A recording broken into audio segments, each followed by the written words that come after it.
Good evening and a warm welcome from Owlerton Stadium here in Sheffield. Tonight, the Tigers take on the Oxford Spires. And the guys with us, as always, Kelvin Tatum and Scott Nichols. And I'm going to mix things up tonight and come to Scotty for the first question. Scotty, so the top 4 teams in the Premiership, all dominant at home, and I very much include this side when I say that. But all of them can't match that performance away from home, especially in recent weeks. What would you put that down to? I'll hand it over to Kel. No, I think it's certainly a combination of home track knowledge. I think, especially a place like Sheffield, which can be quite an intimidating track to come to. I think when you race week in, week out, you kind of build up that confidence. And they're quite contrasting tracks. You know, Sheffield and Bellevue very big, Leicester and Ipswich a bit more tight and technical. And it's been really up and down as well. A few of the boys have had some off nights, some mechanical issues and injuries and stuff like that, which has certainly taken its toll. But I think when it comes to the playoffs, it really gets into that bit, everybody kind of ups their game. Yeah, and big world-class riders, though, not performing away from home, but we'll get onto that a little bit later. But Cal, now it's your turn to shine. Thank you very much indeed. Looking forward to it. So, Leicester last week, it was an emphatic victory over the Spires, and Heat 10, quite extraordinary from maximum man Max Frick. Yeah, and he's a man that's been in terrific form for the Leicester Lions. He went on an unbeaten streak, I believe, for 3 weeks. It was quite extraordinary. And this race was just out of the top draw. He was off 15 metres, and ordinarily, it's not possible to get to the front. But he just keeps winding it on. The boys from the Oxford Spires out in front, doing their very best. He dives up the inside here, momentarily into second place, but then slips back to third, has to do it all again. This is last chance saloon for Max as they go charging into the bottom corner for the last time, and then finds the extra bit of grip. And I tell you what, that got the home crowd jumping for joy, and rightly so. That was a spectacular ride. And Max Frick has been in spectacular form for them. He has been outstanding. Unbeaten for some time. Quite a while, I believe. Yeah, quite 3 matches. Yes. How rare is it to see that, Scotty? It's quite rare, but it just, when a rider, especially home track, you know, when they kind of get something dialed in, they turn up week in, week out, and, you know, Max just displayed it there. I mean, to come from a handicap like that, and I think the confidence just oozes, you know, and it is quite uncommon to go on a run, I believe, 3 weeks. I mean, that's quite some run. It was, yeah. And Dan Bewley is another rider I've seen do it at the National Speedway Stadium, so it can be done. Kelvin, thank you. Let's see what what the Premiership standings are looking like after that week of Speedway. It is the Witches who are at the top of the table, 28 points, so 4 points over Sheffield Tigers, but the Tigers have 2 meetings in hand. Bellevue in third on 24 points as well, and Leicester Lions in fourth on 21. They pretty much are your playoff teams, but, you know, never say never. Speedway can be an unpredictable sport. And if we think about the 2 teams tonight, Calv. Sure.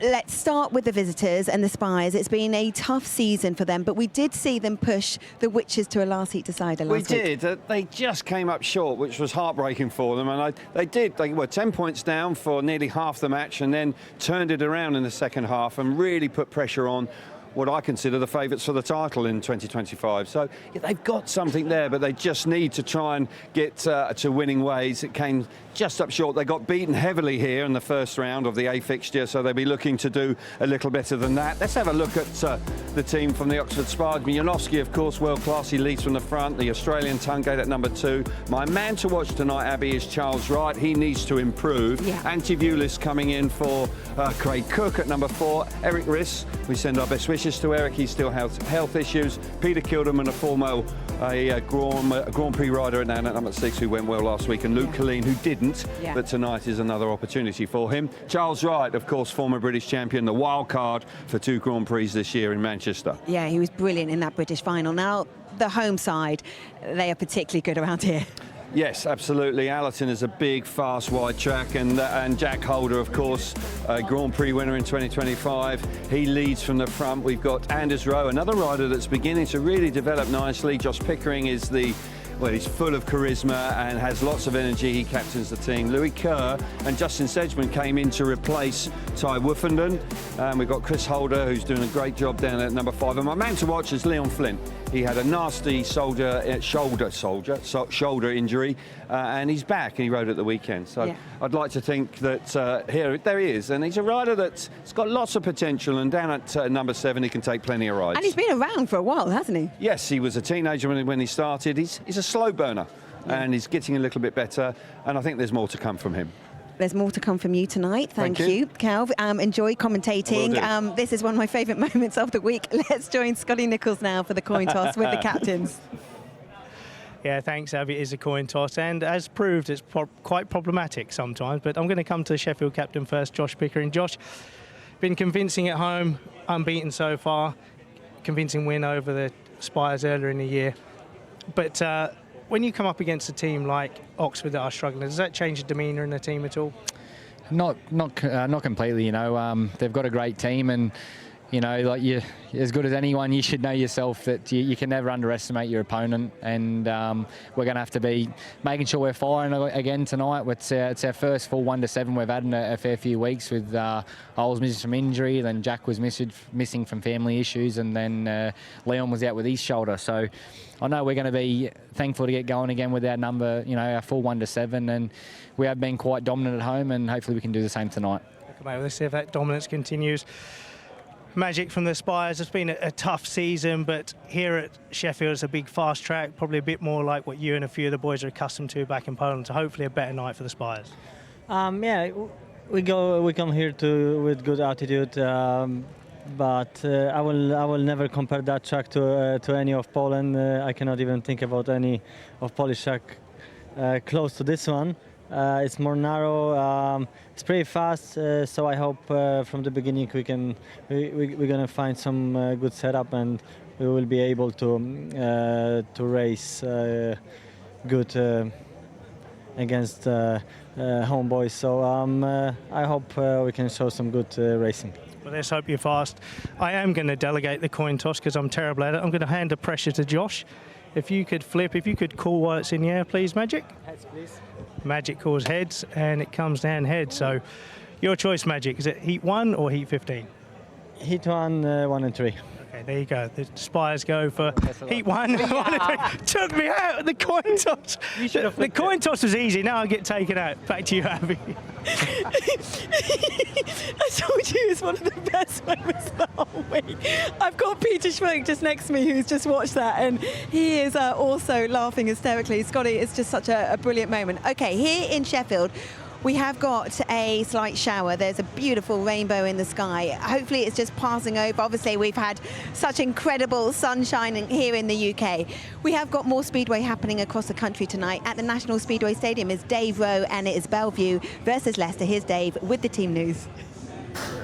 Third against fourth in the league table. Bellevue slammed Birmingham here last week with their top 3 riders all unbeaten. Home form is no concern. On the road, a different story. They lost 56-34 at Ipswich on Thursday, and if they want the aggregate point tonight, they have to overcome a massive 30-point deficit. Leicester have been on a great run to move 9 points clear of Kings Lynn in the race for the top 4, and both Max Frick and Ryan Douglas scored 6 ride pay maximums when they beat Oxford last week. Their record here is far from impressive, but they will feel they have enough in hand to at least defend that 60-30 advantage from the reverse fixture. Bellevue captain Brady Kurt is unbeaten in his last 4 home matches. In fact, his last defeat here came against Leicester back in May. Norwich Badorn is back from injury tonight, and at reserve, the Aces bring in 16-year-old Will Cairns to take the rising star slot. Jake Mulford, missing with an ankle injury, picked up at the weekend. Meanwhile, the Lions are still without the injured Luke Becker, but rider replacement has served them well at number 2. Becker could be back on a bike next month, which would be a big boost ahead of the playoffs. Captain Frick spent 6 years as a Bellevue rider, and of course these two teams know each other well. They both contested last season's grand final. Here in Manchester, it's Bellevue against Leicester. Dave, thank you. Well, here in Owlerton, it is Sheffield Tigers versus Oxford Spires. And in commentary tonight, Calvin Tayton, and hello, Ollie Allen. Yes, thank you very much, Abby. Looking forward to the evening, of course, and Luke Colleen coming out to parade himself around in front of the fans. Luke was not quite at his best last week, I must say. He'll be looking to bounce back. Now, this man, Peter Kilderman, certainly went very well, Ollie, and he really did put his best foot forward. Yeah, very experienced rider to have at reserve, and like you say, he did very well last week at Oxford. We'll be looking for more of the same. Yeah, a rider down at reserve can take 7 rides, and Peter Kilderman could well be busy tonight. Antivulis comes in to replace the ill Craig Cook, and Antivulis rides for Workington in the Championship. He rode for Bellevue as well last year, but he's in tonight. My man to watch tonight for the visitors, the Oxford Spires, is Charles Wright, the former British champion, of course, the wild card for rounds 4 and 5 in Manchester Bellevue, the National Speedway Stadium.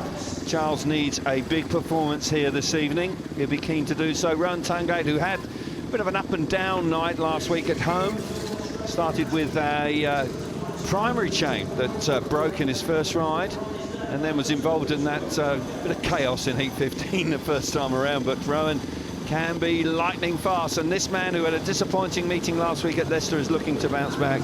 Maciej Janowski, who certainly turned his form on last Monday when he won big heats 13 and 15. Janowski leads the team for the Oxford Spires here this evening. Good to see him here. He captains the team as well. I must say that coin toss business was quite extraordinary. I will reflect on that. Leon Flint is my man to watch. He's back from injury, Ollie, and you know all about that. He rode at the weekend. Yeah, he did. He represented Great Britain at the weekend and did a fantastic job. He was in a lot of pain, I know that, and soldiered on in typical sort of Leon Flint fashion, really. So, yeah, gritty performance from him. Good to see him back. Justin Sedgman in the team down at number 6, the Australian who came into the side as a consequence of Ty Woofenden being injured earlier on. And another rider with lots of experience riding at number 6 could be very useful if he hits top form, and he can do. And now this man has been terrific on his return to British Speedway. 37 years of age now, a former world champion, of course, in 2012. Really class act, Chris Holder, and he goes well at number 5 for the Sheffield Tigers. Louis Kerr is the other rider that came into the team as a consequence of losing Ty Woofenden. Louis Kerr, both riders have actually ridden for the Tigers previously. A little bit in and out, Louis Kerr, but when he's on form, he really can put his best foot forward. He needs a good evening. Yeah, absolutely. When he's on, he's a fast trapper and hard to overtake, so he'll be looking for more of that. Josh Pickering always gives his best. He leads the team. He's the captain of the side. He has a real bubbly personality, an infectious sort of guy to have in the changing room, have in the team. And Pickering is one of those riders he never knows when he's beat. Anders Rowe is having a good run in the side. He's up at number 2. And going along very nicely, young Anders. Improving season on season. Good to see him in the main body of the team these days. And last but by no means least is the Grand Prix star, Grand Prix winner this year. Of course, he won in the Nairobi. Round number 2 of the World Speedway Championship. Jack Holder, he leads the team, and they are your 2 teams tonight. The home fans delighted. We've had a few showers, but I would say that's probably done the track all good, because it has been red hot throughout the country in recent days. They're the 2 teams, and for the moment, I will hand down to Abby. Calv, thank you. Well, before we go on a quick break, you would have seen on social media the next 4 meetings, which is the final 4 meetings in the regular Speedway season, have been confirmed. So next week it is Leicester versus Sheffield, and then we've got a week off, and then we'll be at the National Speedway Stadium Monday, August the 4th, of Bellevue versus Ipswich. Then Sheffield versus Bellevue, that's Monday, August the 11th, and then the end of August, Monday, August the 25th, it's Oxford versus Kings Lynn. Okay, the hashtag this evening is SheOx. For any comments that you've got on Scott Nicholls in that coin toss, then please put it down to there. I swear I've got to have that just on standby for any time that you might feel down or just need a little smile on your face. It's that moment. Okay, SheOx is the hashtag. We'll be back after this.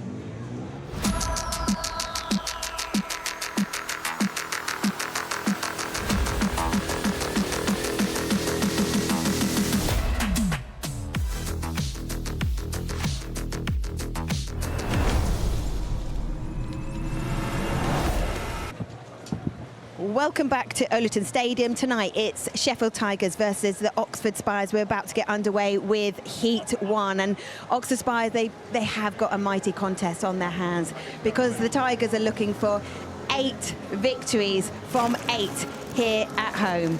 Look, Heat 1 can sometimes set the tone, and in comms tonight is Ollie Allen and Calvin Tate, and over to you guys. Thank you very much, Abby. Yes, I tend to agree with you. Getting off to a good start in heat number 1 can set the tone for the evening.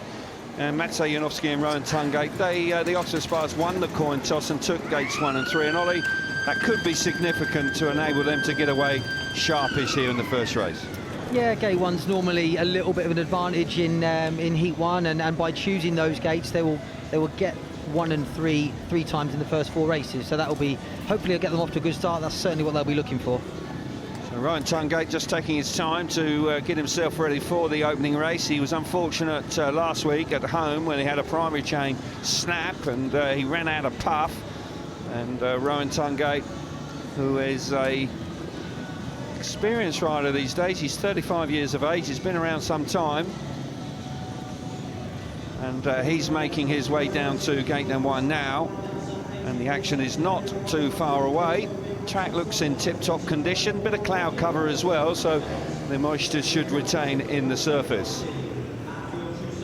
Line up for heat number 1. Rowan Tungate, he comes out of gate number 1 in the yellow helmet colour. Anders Rowe gate number 2 in blue. Matsej Janowski gate 3 in white, and off the outside Jack Holder in red. Could be a bit of a battle going to the first corner with the big hitters from gates 3 and 4. Peter Schroek, the team manager for the Spires. It's been a tough season for the Oxford team, no question about that. But just referring to the 2 big hitters on the outside, you know, Holder will be dead keen to try and jump away and get across Janowski. Yeah, absolutely. Yeah, it's going to be a tight first bend. But if you look at heat 1 across the board, it's a strong heat 1. Indeed it is. Anders Rowe, you can't count out either. He's been in good form in 2025. Here we go then for the first time this evening. The Tigers up against the Spires. Green light comes on, tapes are up, and we're racing. They charge into the first corner. It's tight in there. Anders Rowe's and eating a sandwich, and I've got to say, he got squeezed out of that sandwich with Holder coming through into 3rd place. But it's all about Janowski initially out of gate 3. Tungate's there as well. And a 5-1 on the cards as we speak. Yeah, excellent start there from the Oxford boys. Magic with a great first bend, getting around the outside of his teammate Tungate to take the lead. Oxford currently on a 5-1.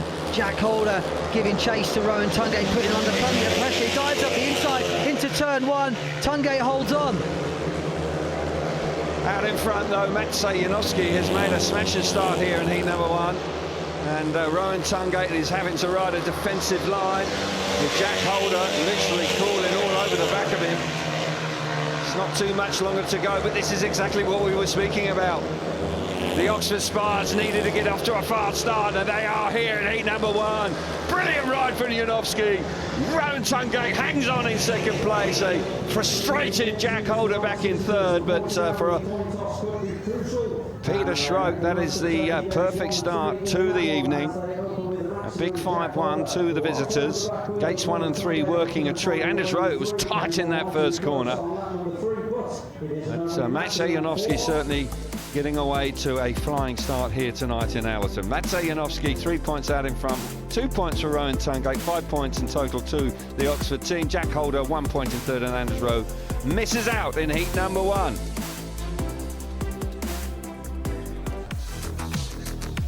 Here we see the Oxford boys from gates 1 and 3 in the white and yellow helmets. Rowan makes a good gate from gate 1. Anders Rowe's nearly there, but you see Anders in the blue helmet gets squeezed out. He gets a little nudge there from Tungate, gets moved out of the way. That allows his teammate to get into 3rd place. Fantastic start from gate 3 though from Magic. It's tough from there in heat 1, and you'd have to say he looks super smooth out in front. Here we see again Janowski from gate 3 makes a good start, makes a clean first bend, just creeps around the outside of Anders Rowe. There you see he gets a little nudge from Tungate. Hard first bend from Rowan. After that, Jack Holder, he looked faster than Rowan there. You can see how close they are. Excellent bike control from Jack Holder there to avoid Rowan Tungate. But Rowan did the right thing. He kept a tight line in heat 1. Often the way, if you can hold that inside, is the fastest way around. And great start for the Oxford boys. Yeah, fabulous start for the Oxford Spires. They will be chuffed to bits with that. Can the home team now respond in heat number 2? Riders are released. The 2-minute siren has been sounded by our referee for this evening, which is Seth Perkin. But a smashing start to the evening for the visitors. Long way to go, of course, another 14 races to come. But for Matsej Janowski, he will be pleased with that. We're saying happy Magic. There wasn't much of a smile there, but I'm sure there was deep inside. So Justin Sedgman makes his way to the start for his first ride this evening.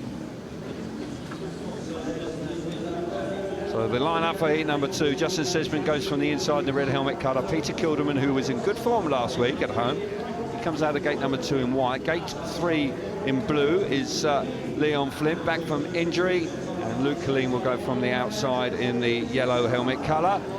As I say, Peter Kilderman is an experienced campaigner. Peter Schroek, who was having a chat about things generally before the meeting, but seems in pretty good spirits at this stage. But Peter Kilderman, he was my man to watch last week, and he came through in flying colours. He was your cabin master rider of the night, Ollie. He was indeed. His all-action style was there for everyone to see last week, and you'd have to say the Owlerton track here will suit his style if he can get in front. Exciting rider to watch. Yes. Let's have a look at Leon Flint as well. Leon Flint, who rode at the weekend on his return from injury, clearly not 100% fit, but he's back, takes his place in the lineup this evening, and a rider that is a bit of a slow burner, I believe. He's gently getting better, but I feel there's a bit more to come. Here we go then, second time of asking, heat number 2.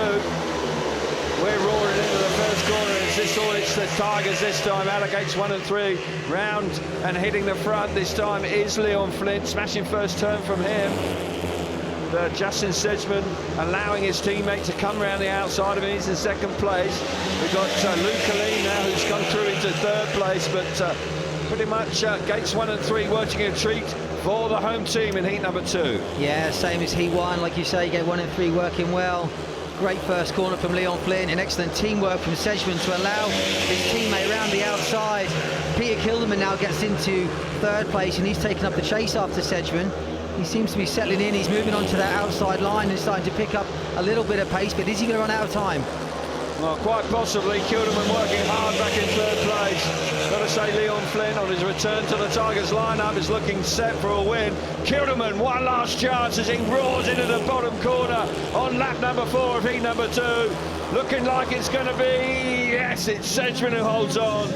And they square it all up. Simon Stead will be satisfied with the response after a big 5-1 for the Spires in heat number 1. But the home team coming back with a big 5-1 of their own in heat number 2.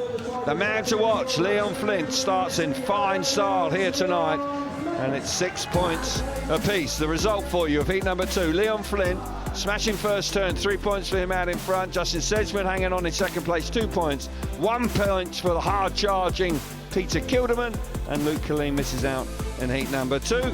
The ideal response from the home team, Ollie. Yeah, great response from the Sheffield boys there. You see Leon Flint, his bike hooks up really well from gate 3. When you compare that to Kilderman off 2, he gets so much wheel spin. He moved away from the tapes very slowly, but maybe a little bit of home track knowledge there from the Sheffield boys. They knew the start was slick, and their boys, their bike certainly jumped off the start a lot better than the Oxford team. Kilderman's at the back there at the moment, but you'll see there's a great shot of Leon Flint, leg back coming into the corner. His track suits his style. He likes to let the bike run out into the dirt and leg off the footrest there. Always makes me feel a little bit uncomfortable, but he seems pretty happy with it. I don't understand that. It's something that my generation of rider just, if you had your right foot off the footrest, you were in trouble. But no such problems for young Leon Flint, who gets off to a flying start in heat number 2. Riders making their way out for heat number 3. All square after 2 races this evening. Home team bouncing back in fine style in their previous race. We've got a change here to the lineup. Craig Cook is not here, still having some health issues. Antivulis, the Finnish rider, coming in to replace him. He rides for the Workington Comets in the championship. There he is in the background. There's no doubt he'll be looking for a big night tonight as an Oxford Spire, guesting for the Oxford Spires here this evening. Pickering out for the first time as well.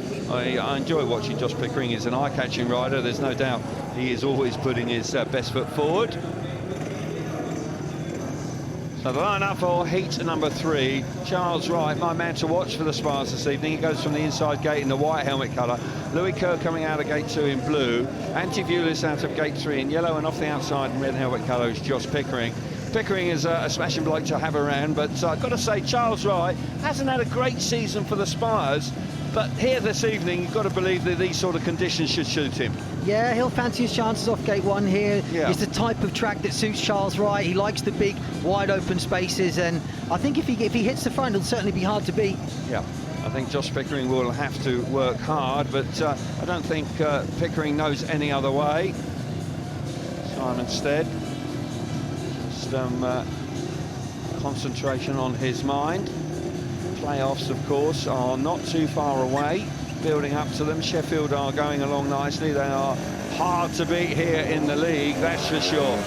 So heat number 3, Snart Marshall, just keeping an eye on Pickering as he comes forward. He's there now, settles down nicely. Green light comes on, tapes her up, and we're roaring into the first corner, and it's all about that man in the blue helmet colour, Louis Kerr. Fabulous start from him. Coming through in second place is right, but round the outside is Pickering. Pickering, oh, you've got to love that. Absolutely hunched over the handlebars, comes charging round the outside to join his teammate, the fast-starting Louis Kerr. 5-1 on the cards here, 2 consecutive 5-1s on the cards, and the Spires just beaten up there on the opening lap. Yeah, excellent first lap there from the Sheffield boys.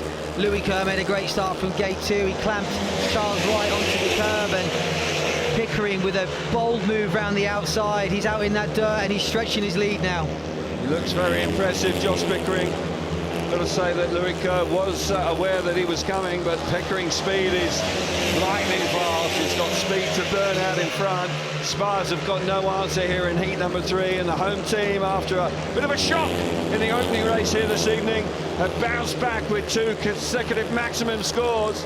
They now lead the contest at the conclusion of heat number 3, and Josh Pickering really turning on the style there. Brave effort down the back straight on the opening lap, and Pickering comes through in flying colours with his teammate, the fast-starting Louis Kerr. And as I say, they pick up another 5-1 in heat number 3, moving on to 11 points to 7. Pickering out in front, 3 points for him, 2 points in second place, Louis Kerr. Charles Wright back in third place, 1 point, and Antivulis misses out in heat number 3. Once they settled down, it was pretty plain sailing, but Josh Pickering was the eye-catching move here in heat number 3. Absolutely. If you watch Louis Kerr in the blue helmet, he makes a great start. He gets over the top of Charles Wright. Pickering didn't make a great start from gate 4, but he's the first rider out onto that outside line, the deeper part of the track, more traction out there, and he gets onto the outside early. Louis Kerr spots him, does the right thing as a teammate, allows him the room to come around the outside. Here you see again, if you keep your eye on Pickering in the red helmet, doesn't make a bad start from gate 4, but if you look here, he's in third place. He stays on the outside, he stays in that deep dirt. He's eating a lot of roost down the back straight, but he sticks with it, gets around the outside of Charles, and Louis has a little look, and it allows his teammate Pickering to get in front, and once he did, he was away. Great 5-1 for the Sheffield boys. Yeah, terrific response after the first race. The home team bouncing back with 2 consecutive 5-1s. So the fans will be a lot happier now, the home fans that is.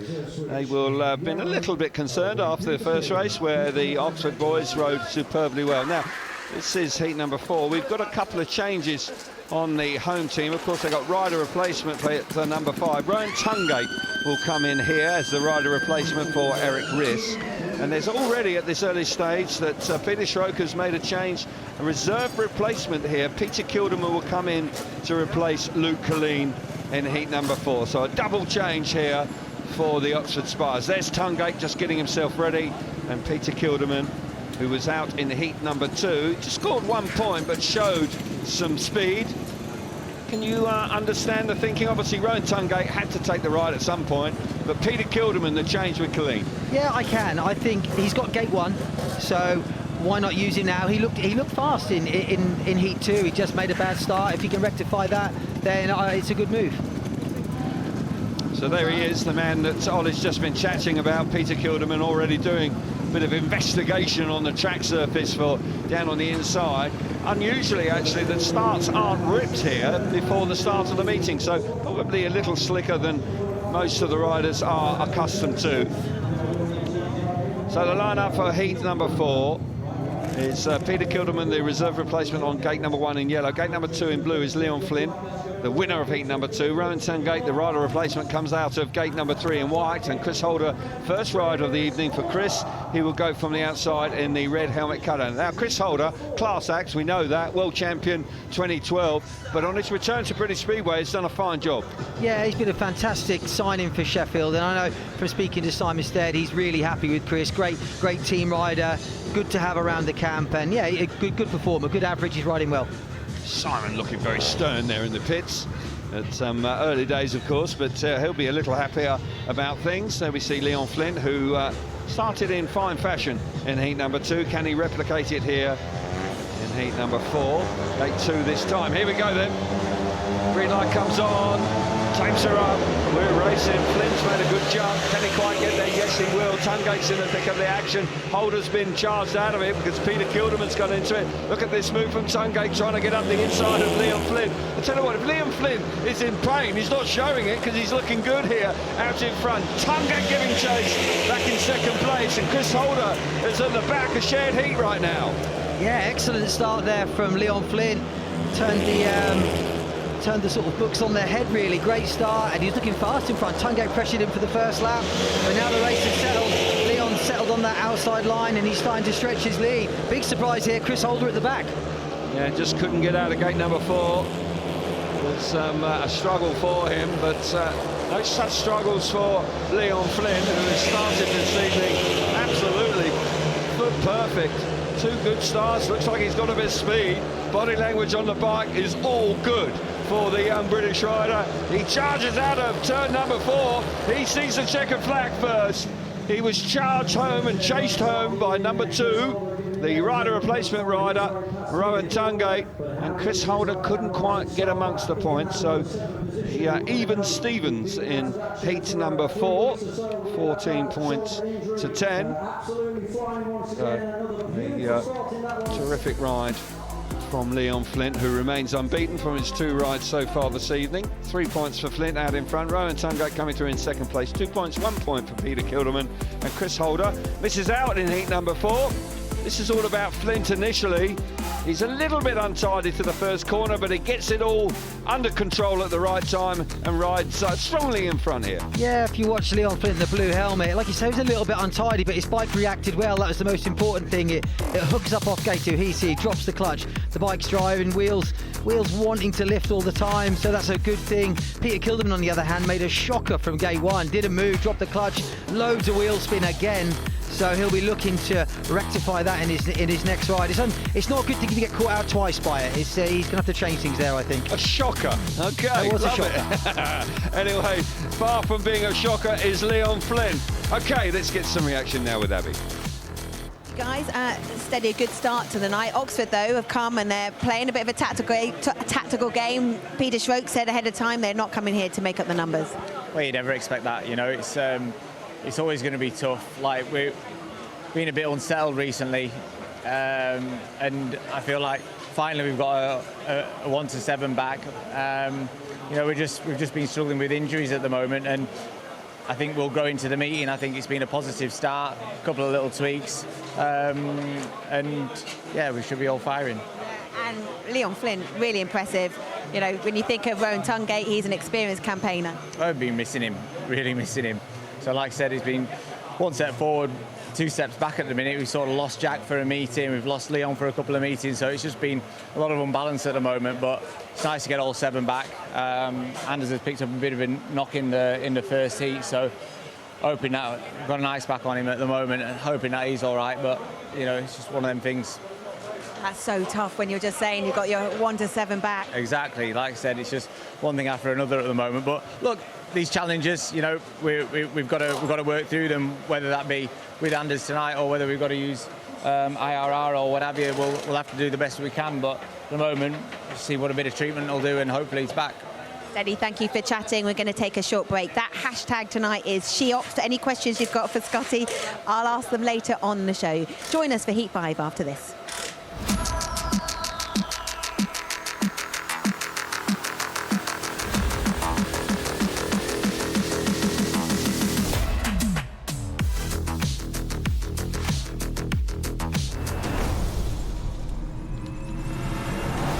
Stadium here in Sheffield. After 4 heats, it is the home side who are leading 14-10.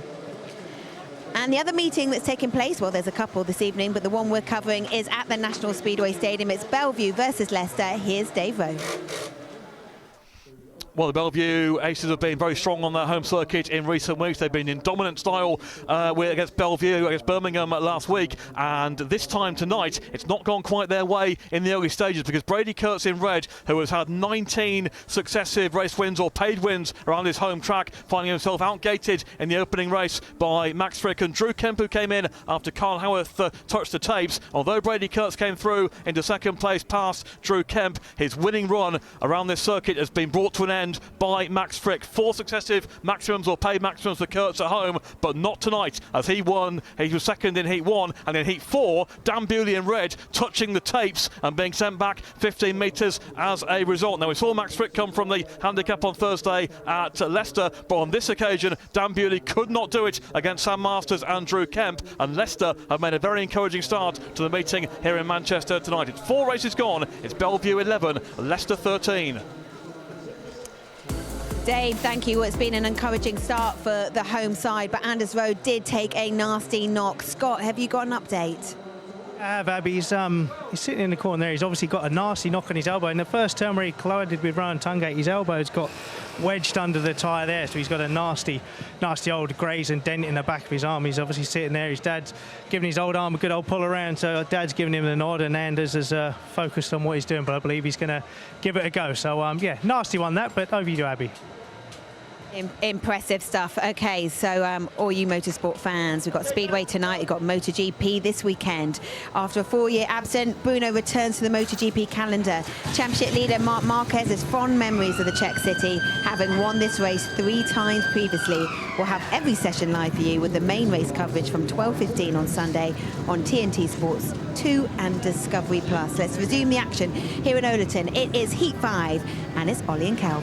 Thanks very much, Abby. There is another meeting on at Kings Lynn this evening, and right now the Kings Lynn v the Ipswich Witches, and the Witches hold the upper hand 10 points to 8.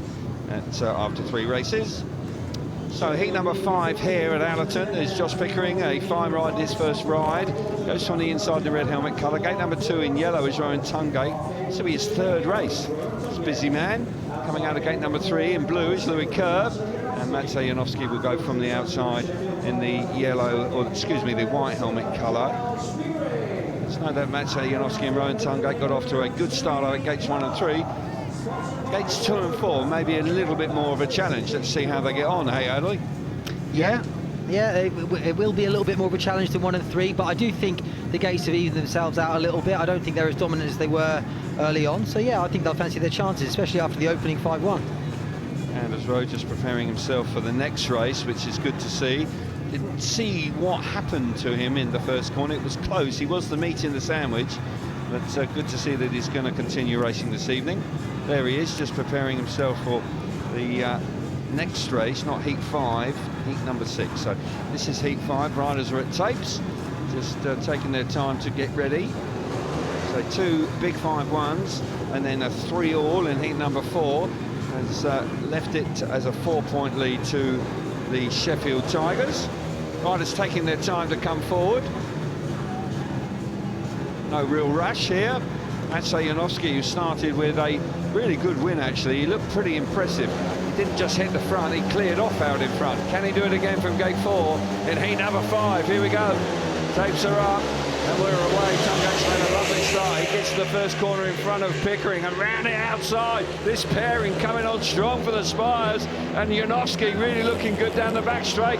Just effectively what Pickering did in his first ride. He's trying the outside run, but Tungate and Matzo Janowski looking good out in front. Certainly they are in control, but Pickering is trying everything he knows. Yeah, excellent first lap from the Oxford pair. Tungate made a great start, allowed room for Magic to get round the outside. He's cleared off in front. Josh Pickering in 3rd place is all over Tungate, but at the moment he can't do anything about the Australian in 2nd place. But here he comes on the outside into turn 3. He's roaring round the outside of Rowan Tungate, who slicks up, just spins up there, just stood still coming up turn number 4. and the endeavour and the sheer relentlessness of Josh Pickering sees him through into second place. One last chance round the outside. He's coming on strong. Maciej Janowski hangs on. And that just shows and sums up Josh Pickering. Never say die attitude. Refused to allow himself to be beaten by Rowan Tungate. Tungate just a little conservative in truth. Rode the inside line, span up coming off a turn number 4. Janowski's unbeaten, but the eye-catching ride, without question, was Pickering, who came through into second place. 2 points in it now. The Spires are working hard. Janowski unbeaten, 3 points for him out in front, 2 points for the hard-charging Josh Pickering. Rowan Tungate relegated back to third place, 1 point for him, and Louis Kerr misses out in heat number 5. Once again, Josh Pickering, you'd have to have him in your team when he rides like that. Yeah, fantastic fight from him.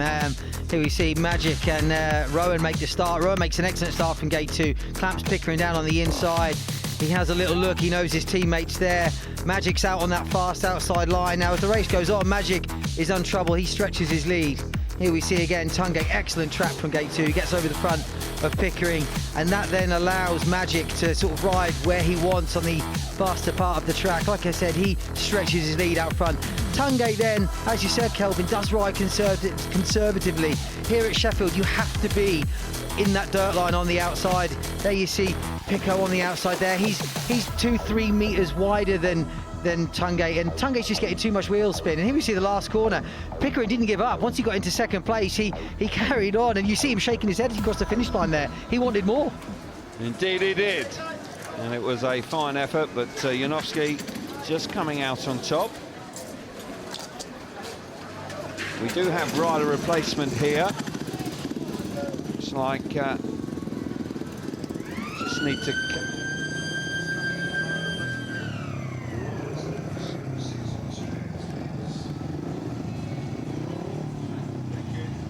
So Charles Wright is the rider replacement for Eric Riss in heat number 6.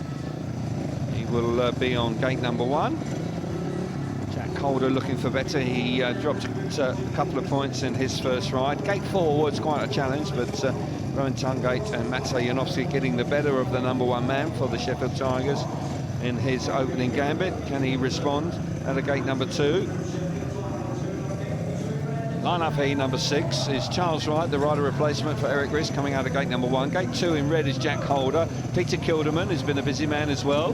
Third rider of the evening, coming out of gate number 3 in yellow. And Anders Rowe from the outside gate in blue. Wasn't quite sure what happened, whether this was an old injury that he sort of just gave it a bit of an irritation, or whether it happened in that first corner. It was tight. Yeah, it was tight. It looked like he...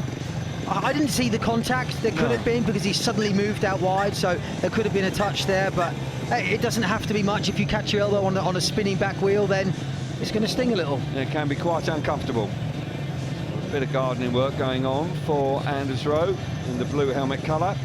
Just trying to get away. Gate 4 has been quite challenging this evening so far.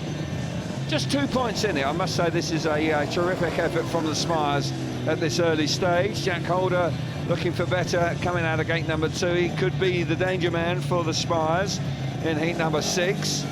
But Charles Wright, rider replacement on gate number 1. He'll be looking for better this time. Here we go then. Simon Marshall moves away. Green light is on. The tapes are up. And we're roaring into the first corner. Charles Wright has made a good start. Jack Holder electing to go high and wide. He comes roaring round the outside. Lovely move from the GP start. Number 1 for Sheffield Tiger, and fires himself to the front. Charles Wright and Peter Kuderman packing in for second and third.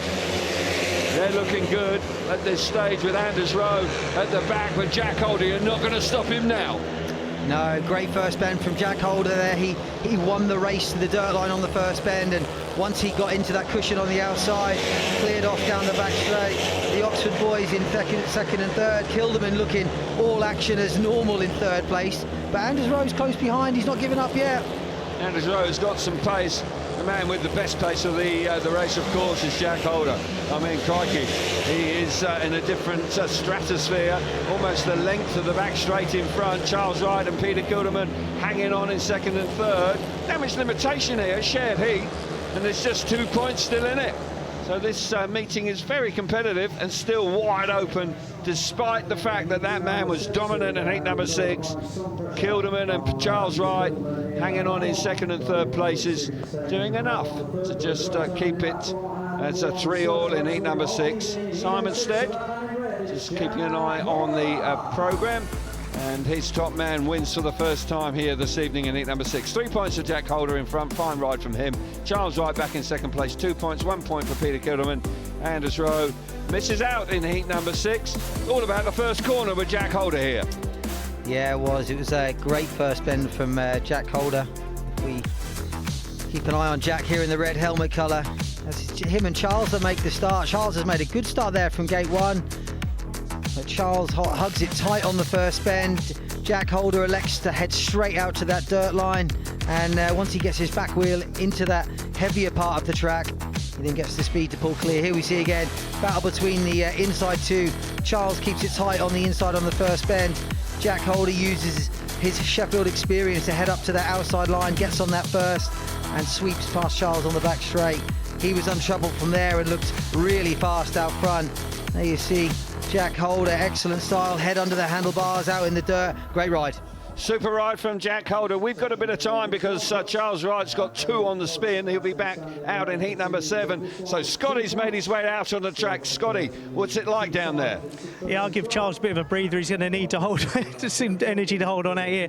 You can see in this third and fourth, Jack Holder was riding it perfectly well. He knows this track inside out, but you can see the lighter bit coming in and just where these track guys are pulling the dirt in. But just right here is a kind of a little bit of a tricky bit where it's kind of getting a little bit deeper. And if my cameraman spins round and follows me over here, just on the exit of the turn, the dirt is nice. It's starting to mellow out a little bit, and so you can see from the drone above, the lines are starting to appear. That dirt line will just start gradually getting wider and wider, and as the boys in commentary said, erase that dirt line. I firmly believe if you get your back wheel in here and you ride that race properly and keep your back wheel just on the edge of that dirt, you're going to pull away. Obviously, you've got to be careful that if you're out here, you don't leave a big hole up the inside for somebody to dive across, because they will what we call square the corner off. So come in nice and narrow, literally aim right across the corner and try and stop your tracks on the way out. But the Sheffield boys, this really is a confidence track. This dirt line will get wider and wider, and trust me, when you start getting close to those airbags, when you come rattling down those straights at a fast rate of knots, it can get quite tricky. So like I said, that's where the broad shoulders come out. The confidence and the strength, the home track knowledge really comes to pay. So yeah, so it's yeah, definitely going to be tough, but this corner, this one here, that will start to drift out here. The boys with the home track knowledge will use that. So the drone above, you can see those lines appearing, the track rakers just trying to pull some of that dirt back in, because the dirt does get flown out, pushed out towards the fence. So just to try and maintain that track, pull that dirt back in so we can get some good racing. Back to you guys. Yeah, thanks very much, Scotty. Good to see you down there. I must say just quickly, I want to congratulate a young British rider, Demi Blue Harris from Ipswich, who rode flawlessly, winning all 4 heats in the FIM Youth Women's Speedway Trophy of Croatia last weekend. Terrific effort from young Demi. Congratulations to her. And then also Rachel Hellowell got 8th place in the main event itself. So a successful weekend there, and I'm sure it was thoroughly enjoyed in Croatia at the weekend where they previously held the Grand Prix. So we have heat number 7 coming up for us very shortly. Just 2 points in it. I've got to say, the Oxford Spires have started well here tonight. Yeah, they have indeed. I think if you'd offered this scoreline to Peter Schrock before the meeting, he'd have taken it. He'd have absolutely taken it. Snatched your hand off. He would have taken your arm off. And no, he will be delighted. It's been a difficult time for the Spires this season, but they've come to a place that is really quite formidable, and in the first 6 races they have really held their own, so fair play to them. So Charles Wright with 2 on the spin, coming out with the rider replacement in heat number 6, and then his programme ride in heat number 7. He's making his way out towards the tapes now.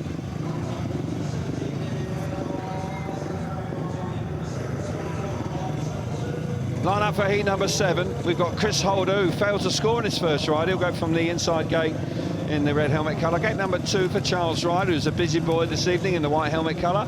Gate number 3 in blue is Justin Sedgman, and Antti Vulis, the guest for the Oxford Spires this evening, will go from the outside in the yellow helmet colour. Peter Schrock, pretty satisfied, I would think, with his team performance at this early stage, as Got to say they've got off to a good start, but he'll want to keep it tight for as long as possible. Won't want that man's team, Simon Stead, to really get on a momentum. They battled hard, but Holder on the inside, having failed to score first time out, you've got to believe he'll be looking to get amongst the points just like his brother last time. Yeah, absolutely. He will not have been happy with 0 points from his first ride. So, like you say, he'll be looking to bounce back. Gate 1's gone off a little bit. It hasn't been good the last few races. It looks a bit messy down there. It doesn't look as good as the others. So it'll be interesting to see if he can get off there. Okay. Here we go then, heat number 7, 19 points to 17 tonight. Tigers just in front, tapes her up, and it's Holder. I fancied him off gate number 1, he makes a lovely start. Round the outside comes his teammate Justin Sedgman, and the Sheffield Tigers are looking good. I'd say a little bit vulnerable there. It's Justin Sedgman, a bit out of shape, and up the inside comes Charles Wright. Charles Wright battling through into second place as a consequence of the mistake from Sedgman, but no mistake at all from Chris Holder. Yeah, classy start from Holder on gate 1. Looked like his teammate said he was going to join him in second place, but he made a little mistake on turn 3 where Scott Nichols was standing. He picked up on one of those ruts and went a little bit wide, allowed Charles Wright into second place. Race has settled down now. Chris Holder bouncing back with a fine win at the moment. At the moment, just barring mechanical failure, he's got to pick up 3 points here. Charles Wright taking full advantage of Sedgman. Sedgman coming back at him. Sedgman looking for a way through. Can he? Not quite sure where to go, and next to follow Charles Wright through in the last lap. But Chris Holder, just like Jack, after a slightly disappointing first ride, have turned that all around in their second outings and come through in flying colours. He was absolutely perfect away from the inside gate, smooth as you like through the first corner, and the former world champion showing his real class in heat number 7. Lovely ride from him, just like that sky, absolutely beautiful. Chris Holder out in front, 3 points for him. Charles Wright coming through in second place, 2 points, 1 point for Justin Sedgman. In third place, and Antibulis unfortunately finishes out in heat number 7. It's 23 points to 19. Here's heat number 7 again. Great start there from Chris Holder in the red helmet off gate 1, proving my pre-race prediction of gate 1 going off to be absolute rubbish. Really good start, showed his experience, showed his class, looks over his shoulder on the first lap to check for his teammate. Here we see again Chris Holder, bike hooks up all the way to the first bend, has one look there, he'll have another look on the back straight. But if you keep your eye on Justin Sedgman in the blue helmet, he's in second place here, he heads to this outside, never really looks comfortable there. Bike picks up again, loses a lot of ground, holds onto the bike, but it allows Charles Wright to get into second place. But fair play to Sedgman, as the race went on, he ventured back out there and caught Charles Wright up and put him under pressure on the last lap. Okay, smashing ride for Chris Harris, but let's get some reaction with Scotty Nichols now. Yeah, thanks, Kelvin, with Anders Rowe. Anders, it was a tough first corner. It's quite tricky to see exactly what happened on TV. Can you just explain it to us for us? Yeah, it's one of them. It's the first turn, and I thought I made a half-decent start, and just I couldn't get over enough to stop Tungate's run, and he just had that run, and sort of like I sort of leaned on him, and he wanted to obviously come out and give himself some more room, and my elbow just sort of in the back mudguard. There's a point on the end, and it just sucked sort of my elbow in, and that's why I got all of a kerfuffle, and yeah, I got like I can't really move my arm anymore, but I wanted to give it another go just to see, but yeah, I'm going to pull out of tonight for myself and the better of the team. Thanks, Shatters, mate. Yeah, you've got to be safety first, maybe. All the best. Thanks for chatting to us. Abby, all yours. Scotty, thank you. Oh, such a shame for Anders Rowe. You heard Josh Pickering saying it right at the start of the programme, and you heard Simon Stead, how nice it was to have a full 1 to 7. They've had various issues with a few of the team, not all there at the same time, and they were firing tonight, and we wish Anders a speedy recovery. The hashtag this evening is SheOx. I'll ask Scotty your questions later on in the programme when we come back. We're at the halfway point. It'll be Heat 8. Make sure you join us then.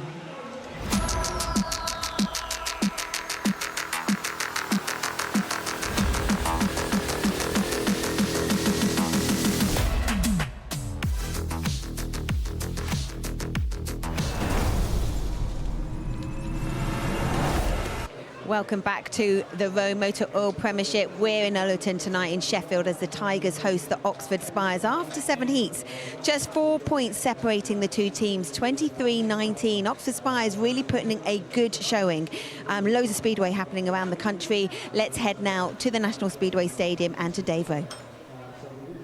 Well, we have a close contest in Manchester with Leicester leading by 2 points after Heat 5 here. Heat 6 saw Bellevue get back on level terms. Brady Kurtz beaten in his first ride by Max Drake, but this time out trapping Sam Masters from the inside. And crucially, Norwick Badorn in blue in third place to get the better of Joe Thompson to bring Bellevue back on level terms, 18 points apiece. Certainly Leicester doing far better than several away sides in recent weeks around the National Speedway Stadium, and they're giving Bellevue a real fight. But Brady Kurtz back to race-winning form in Heat 6, and then we saw in Heat 7 the class of Dan Bewley in red, because it's a good start here by the rider in white, Ryan Douglas, who makes a good one there into the first bend. But Bewley, watch him here in red, taking the wide line off bend 2 and then turning back for the inside to come hard through to get the better of Ryan Douglas, with a good third place being held by Tate Zischke after a scrap with Kyle Howarth for that odd point. So Bellevue edged their way in front after 7 heats. Bellevue 22, Leicester 20. Well, Dave, thank you. A good meeting happening at Bellevue. There's a good meeting happening here in Sheffield as well. And if you're into your UFC, then Saturday night you must have to set your alarms. It's 1 a.m. It's on TNT Sports 1, and it's Holloway versus Poirier. Dustin Poirier, final main event before retirement, is a trilogy-making lightweight bout with Max Holloway in his home state of Louisiana as New Orleans hosts the UFC. There's part of a stacked card on what's sure to be an emotional night in the Octagon. Join us then, as I mentioned, 1 a.m. Saturday night on TNT Sports 1 and Discovery Plus. But here at Sheffield, it's a good meeting, Kelv. It is indeed, Abby, and there's not too much to choose between the two sides, just 4 points in it at the midway point, heat number 8. There is a change here because of the injury sustained to Anders Rowe. The injury replacement rider here in heat number 8 is Louis Kerr. Line up for you. And it's Leon Flint, who's having a great night so far. He's had 2 rides and he's had 2 wins. He's on the inside in the blue helmet colour. Gate number 2 in yellow is Luke Colleen, looking for his first points of the evening. Injury rider replacement is Louis Kerr in gate number 3 in red. And from the outside gate in the white helmet colour, it's the Australian Rowan Tungate, who's had a steady night so far this evening.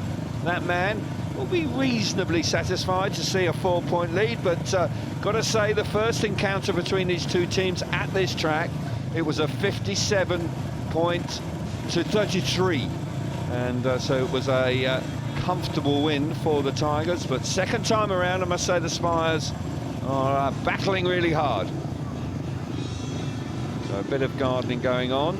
It's important now at this midway point that the Spires maintain the momentum, isn't it? Because they've battled really hard so far. Yeah, they've obviously started off fantastically, and since then they've hung in there, and they've got to keep doing that, like you say, to give themselves a chance at the end of the meeting. Exactly right. So riders just coming forward, bit of track grading's going on. We thought it was going to be Justin Sedgman. We won't be team managers in a hurry, well, certainly I won't be. Hang on a minute. You do know what I do on the side, don't you? Well, yeah, just part-time though, isn't it? You know, nothing too important. Here we go, heat number 8. Green light song, tapes are up. They go charging into the first corner, and it's the home team that show first. Leon Flint's having a fantastic night. Round the outside comes Louis Kerr. Improvement from him this time. Got to say, Leon Flint, he'll be hoping that shoulder doesn't heal up too quickly, because he's riding with an injured shoulder. Out of the top draw. Big 5-1 on here for the home team. Yeah, a really fast start from the Sheffield boys there. Both Louis Kerr and Leon Flint leapt out of the start, and Louis Kerr looking fantastic out in front on the outside line. Yeah. Leon Flint in second place, showing no real effects. Shoulder injury. He's out in the dirt now, and he's loving life tonight. Unbeaten by an opponent. This is a terrific showing from him.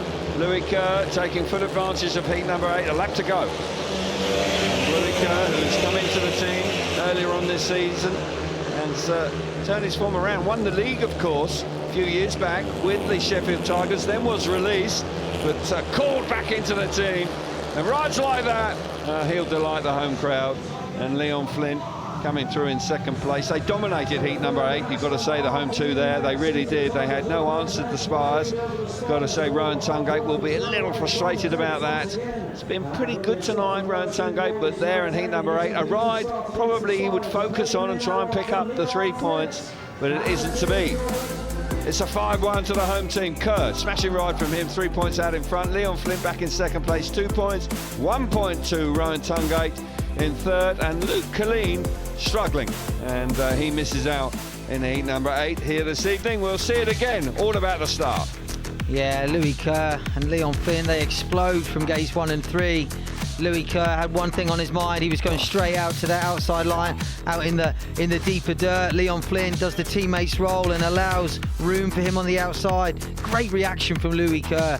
Really good reaction from the start. Bike hooks up. And like I said, he heads straight to that outside. He knows that's the fastest part of the track, and he looked really comfortable out there. Leon Flynn in second place. As you said before, unbeaten by an opponent tonight. Shoulder must be all good, I reckon. But yeah, great ride there from Louis Kerr. Simon said he'll be really happy with this 8-point gap now. Yeah, all of a sudden they're just beginning to stamp their authority on the evening.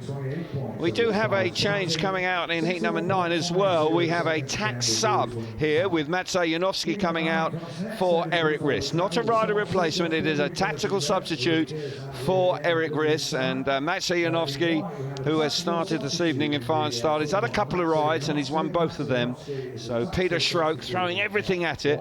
He will team up with Peter Kilderman. There will be a delay, of course, because Louis Kerr is having 2 on the spin. And while we've got this opportunity, we'll get some more reaction with Abby. Thank you. Peter is studying his programme hard. Peter, do you mind if I just grab a quick word? Look, it's been a good contest. They obviously have just extended their lead, but you've got Magic coming in and he's riding well tonight. Yeah, he's doing really well. He loves it around here. So, yeah, hopefully we can keep it as close as possible. You know, it's no shame losing up here, but I want to try and, you know, especially with the team what we've got with our eyes, it's pretty difficult, but try and keep it as close as possible so we walk out of here with our heads up high. Well, they've come here and they really feel like they mean business tonight, Peter. Yeah, 100%, you know, I mean, but listen, it takes 7 teams to make a league, doesn't it? And unfortunately, we're riding at the bottom at the moment, but, you know, we won't go down not fighting. And, you know, I'm still thinking it's a classy team. Sometimes in life, it just don't happen, you know, and we have our ups and downs. But today, we're doing OK. Peter, thank you for chatting. Let's head back to your commentators. Thank you very much, Abby. Going to have to be a touch patient here because Louis Kerr, as I say, having a couple on the spin. Josh Pickering is there. He's having a chat with Maciej Janowski as they wait for heat number 9.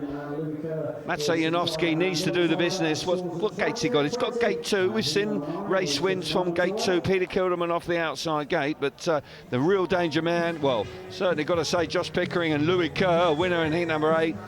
Not going to be easy, but Janowski really does need to limit the damage here. The class of Janowski, we need to see it in heat number 9. Absolutely we do, with Magic on gate 2 and Pickering on gate 3. Magic will be keen to get into that dirt line on the outside before Pickering.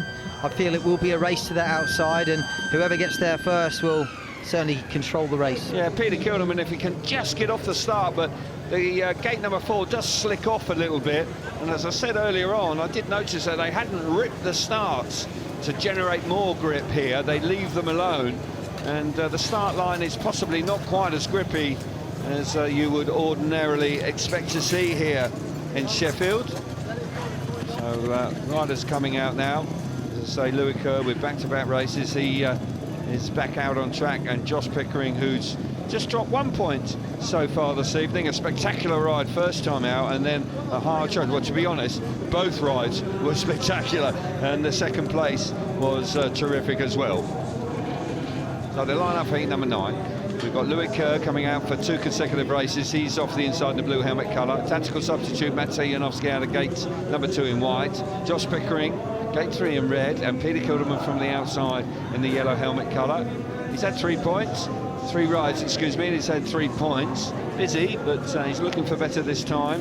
Jack Holder, who missed the last match, unfortunately, with a family emergency. Let's hope that all is well on that regard. Never pleasant when you've got some issues with your family at home. but Jack Holder riding superbly well in his last ride. Big race this for the Spires. They've dropped 8 points behind Ollie. They need to just limit the damage, try and claw their way back if they can. They do, and it's going to be tough. This pairing of Pickering and Louis Kerr have looked good tonight. So, yeah, Magic's going to need to make a fast start here from gate 2. He is indeed. Back in his heyday, Maciej Janowski, you would be absolutely convinced he could do it, but these days can be a little in and out, but so far this evening has been impeccable. Here we go then, heat number 9. Tapes are up, and away we go. He's going to get there. Janowski's made a lovely start. Can he get to the dirt in front? No, he can't. Swallowed up coming off the first turn. Peter Kilderman. What a move from Kilderman. He's come around the outside of Louis Kerr. He's in the dirt, but Josh Pickering, absolutely fabulous off that first turn. Looked like that Janowski had made it, but Pickering certainly had other ideas. Yeah, like you said, it looked like Magic was there, but he allowed Pickering to get to the outside line first, and he has now cleared off out in front. Really great first lap from Kilderman to get around the outside of Louis Kerr and split the Sheffield pair. Unfortunately for Oxford, though, Magic trailed at the back. He just got swallowed up in the first bend. Wrong place, wrong time. Fortunate, but good news for the home team. They're going to stretch their advantage out to 10 points at the conclusion of heat number 9. Josh Pickering is going to power on out in front for his second victory of the evening, out in the dirt, clearly enjoying himself. Good ride from Kilderman, brave move early doors to get the better of Kerr. Disappointment for Janowski after a really good showing, but he was in no man's land really in that first corner. Wasn't tight enough, wasn't wide enough, and got swallowed up coming off the first turn. But for Josh Pickering and Louis Kerr, a big 4-2 there, and the momentum is certainly with the home team right now. 10-point lead. Pickering out in front, fine ride, 3 points for him. Peter Kilderman back in second place, 2 points, 1 point for Louis Kerr, and Maciej Janowski misses out for the first time in heat number 9. Brilliant ride once again. Pickering really has come on in the last couple of seasons. He has, he's improving all the time. See, Magic just makes a start from gate 2, but he, like you said, he's no man's land. He's in the middle of the track, he's not on the inside, he's not going the shortest way around, and he's also not in the dirt on the outside. So, yeah, I probably would expect a little bit more from Magic there, really, with his experience and the level that he's ridden at. But here we see again, Pickering from gate 3, one thing on his mind. He is going straight to the outside, straight to the dirt line. He gets there before Magic, and once he gets his back wheel in the dirt, he clears off. Kilderman, he was at the pack there going into first bend, but gets onto that outside line and gets around the outside of Louis Kerr to take second place. Josh Pickering, great ride from him off gate 3. Yeah, he's already going to be one of the favourites for the cabin master rider of the night, I would suggest, with his performance so far. So we have another change for number 10 with Leon Flint coming through. He will replace Anders Rowe as an injury replacement here. Got to say, he's another rider that's having a terrific evening for the home team, unbeaten by an opponent so far as his 3 outings. And his return to the team, he has really turned on the style. So alarm bells beginning to ring now for the Spires. Spires really were holding firm up until heat number 7, but that 5-1 in heat 8 backed up with a 4-2 in heat number 9. The lead is now 10 points, and the move with Janowski just didn't quite work out, and that will be of some frustration to Peter Schroek. You know, he's put his big man in, his top man in, and it just didn't quite work out for him. So riders are approaching tapes here for heat number 10. 32 points to 22. So the line-up for heat number 10, Leon Flint coming in as a injury rider replacement. Gate number 1 in blue. Gate 2 in yellow is Antivulis. Gate 3 in red is Jack Holder, and Charles Wright from the outside in the white helmet colour. Now, it just doesn't get any easier for the Spires. On paper here, the Sheffield pair look strong and probably have got the best gates as well. Yeah, they do indeed. Jack Holder just bounced back with the win, and Leon Flint unbeaten so far, so he'll fancy his chances from gate 1. Yeah, I'm sure Peter Schroek's feeling quite as positive as he was a few heats ago. No, Antivulis is struggling for points this evening, coming in as a guest for Craig Cook. He's failed to score so far, so he needs to do something pretty spectacular out of gate number 2. I have seen Vulis ride very well, came in for Bellevue last season, but this year has not got a club in the Premiership, but guessing tonight. Flint coming in for Anders Rowe, so Jack Holder and Flint looking strong here, I must say. And Jack Holder, once he hit the front, second time out, well, no holding him back. He was very impressive indeed in heat number 6. So we're looking from the drone, just waiting for the rider on the inside, Flint, to come forward, as he does now. So we've got 4 all in a row now. Start Marshall moves away, green light is on, tapes are up, and away we go. Brilliant start from Flint. Flint really has got that bike working. Got to say, Jack Holder, fabulous there. He worked that out beautifully, because Flint really didn't give him a lot of racing room. And Jack Holder with a fabulous move in the first turn to get the better of Charles Wright. And the home team are really on the march now, really dominating proceedings, and Jack Holder clearing off out in front again. Yeah, really intelligent first corner there from Jack Holder. He could see Leon Flint had elected to run wide. He cut back, moved up the inside, and now Leon Flint in second place. He's under a little bit of pressure from Charles Wright. He'll have to keep his wits about him. Charles won't give up till the end, but Jack Holder looking really classy out in front again. Yeah, flying away, the Grand Prix man. He's looking good. As you rightly say, Leon Flint did come under pressure momentarily from Charles Wright, but Flint has responded and has pulled away, and this is going to turn out to be another pretty comfortable 5-1. And after a really competitive first 7 races, the last 3 races have all gone the way of the home team, and they are in charge now. They are in cruise control, and they are really beginning to flex their muscles here at home at Owlerton tonight. And Jack Holder wins his second race of the evening. Drops a couple of points in his first one, but has responded in fine style, with picking up 2 wins in 6 and heat number 10. So the winner, Jack Holder, 3 points for him. Leon Flint having a smashing night, 2 points for him. Charles Wright back in third, 1 point, and Antibulis fails to score in heat number 10. Got to say, the home team are really beginning to move on now. They're in charge, and it's moved like this from world-class riders is one of the reasons why. Yeah, another excellent start from Leon Flint. He's clear going into the first bend. To be fair, he has a look going into the first bend. Jack's not there at that point, so he moves out into that dirt line.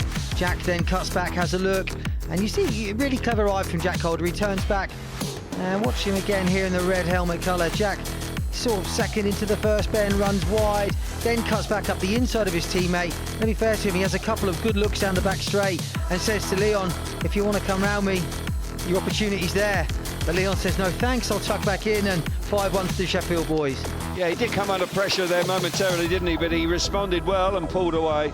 But there's no doubt, as you rightly say, an intelligent move from Jack Holder in the first corner, and let's see him move forward and looking terrific out in front. 37 points to 23 as we're moving forward to heat number 11. Well, Max Janowski out here with Rowan Tungate. Got to say, you've gates 1 and 3 here for Janowski and Tungate. They simply have to get a heat advantage to just stop the rot somewhat.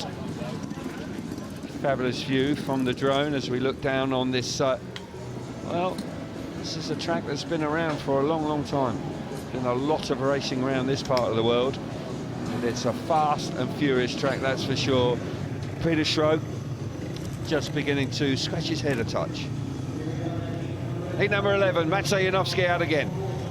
He's on the inside in the white helmet colour. Chris Holder out of gate number 2 in red. Gate 3 in yellow is Rowan Tungate, and Justin Sedgman will go from the outside in the blue helmet colour. It's 3 Australians against the 1 Maciej Janowski. Possibly a touch lonely out there, could do with a teammate from his own nation, but Janowski on the inside gate.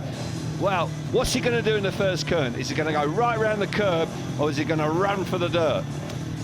If I were him, I think I'd be headed to the outside, but it'd be interesting to see what he does on the first bend. It's a long way from gate 1 to head straight out there, so yeah. It's a tough call to make. You now get to the point of the meeting where is it worth going that far? Are you going to gain the benefit? I'm not sure. I think I would do if I was him.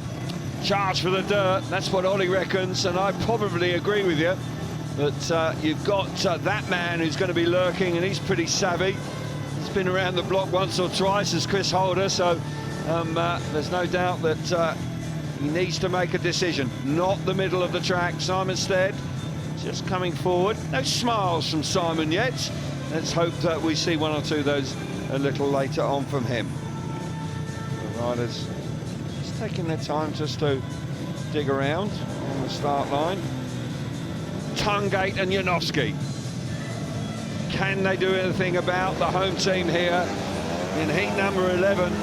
Here we go. Green line is on, tapes are up, sharpish. Janowski's made a decent start. He just about gets his nose in front. He elects to go right round the outside, but here comes Holder. Holder now charging on. Got to say that's a good move, but Holder's read that beautifully. Absolutely stunning stuff. Janowski now chopping back up the inside. It's tight! Really tight as they go into the first turn for the second time. Janowski round the outside, Holder on the outside. Holder gets it. Brilliant stuff from that. That was a smashing lap of Speedway between two world-class performers. Back in third place is Rowan Tungate, but Holder, terrific there. Excellent first lap from the two experienced riders in this race. A lot of respect shown between the pair of them. But Chris Holder showing that that outside line is where you need to be. Magic didn't get out there quick enough, and Holder made him pay for it. Really good ride in those two. Yeah. Thought for a moment that Janowski had it all covered, but I've got to say, the silky smooth style of this man, he worked it out, got the better of Janowski, who hasn't thrown the towel in, but that's a smashing ride. Really classy performance from Holder. Got to say, Janowski played his part as well. A shared race. No damage done in that regard, but they need heat advantages, the Spires, but 40 points to 26. There's no doubt that the home team are in charge of the evening, but an enjoyable race nonetheless to witness and commentate on. Brilliant stuff. Holder out in front, fine ride from him, 3 points. Maciej Janowski back in second place, couple of points for him, 1 point for Tungate in third, and Sedgman misses out in heat number 11. Looking forward to seeing this first lap again here, Ollie. Yeah, really exciting first lap from Holder and Janowski. We were talking about it before the race. Where's Magic going to go on the first bend? He elects to stay low on the first bend, goes round the inside line, takes the shortest way round. Holder's already out in the dirt though. He's picking his speed up. That allows him then to cut back under Magic. Magic then switches back to the curb again, but by this time Chris is out on that outside line. He stays out there. You can see his back wheel out in that deeper dirt, and Magic just getting caught out a little bit by being too tight around turns 1 and 2. Here we see again Magic in the white helmet. Great start. Keeps it tight round the first bend. That allows Chris Holder then, that's made his mind up. He goes to the outside. He starts building his speed up. He cuts back. He goes classic Sheffield move, the dive bomb into turn 3. Once he gets up the inside of Magic, he gets his back wheel in that dirt.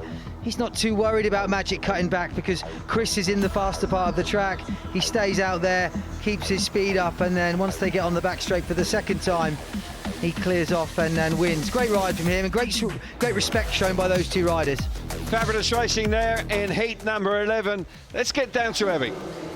Thank you, guys. I'm going to see if I can get a word with Jack Holder. I think Pico has just called them all for a team meeting. What's really interesting about the Sheffield Tigers is you keep seeing them in the pits all chatting together. The camaraderie of this side is really impressive. Jack, a very, very quick word. You and your brother just, thank you, looking so good tonight. Yeah, it's Sheffield track. It's, you know, Gators paradise out there, and, you know, you just got to get to that dirt berm first. It's probably not good to watch, and we're trying to, you know, not have it so heavy and stuff like that, because, you know, we want to, if we are behind, you know, it's hard for us to, you know, chase the good guys around here, or anyone really, but yeah, we're still trying to, you know, make the track sort of raceable. Yeah. But it takes a lot of bravery, Jack, and you were the first rider to go out into the deep stuff. Yeah, it's I don't really want to be doing that, but sometimes you have to, and, you know, just to get a good lead, and then just bring it home from there. Jack, thank you for chatting. I don't want to keep you away from Pico. No one wants to keep anyone away from Pico. Yeah, what I was saying about the camaraderie in the pits, we actually saw it last week in Oxford, where the Oxford teammates, because they were finding some momentum, they were all chatting with each other, but you're not seeing that tonight. It feels quite solo between them, whereas the Tigers, there's just a lot of conferring, there's a lot of chat between them all. Simon Stead right in the mix. Okay, the hashtag is SheOx, and we'll be back with more Speedway after this.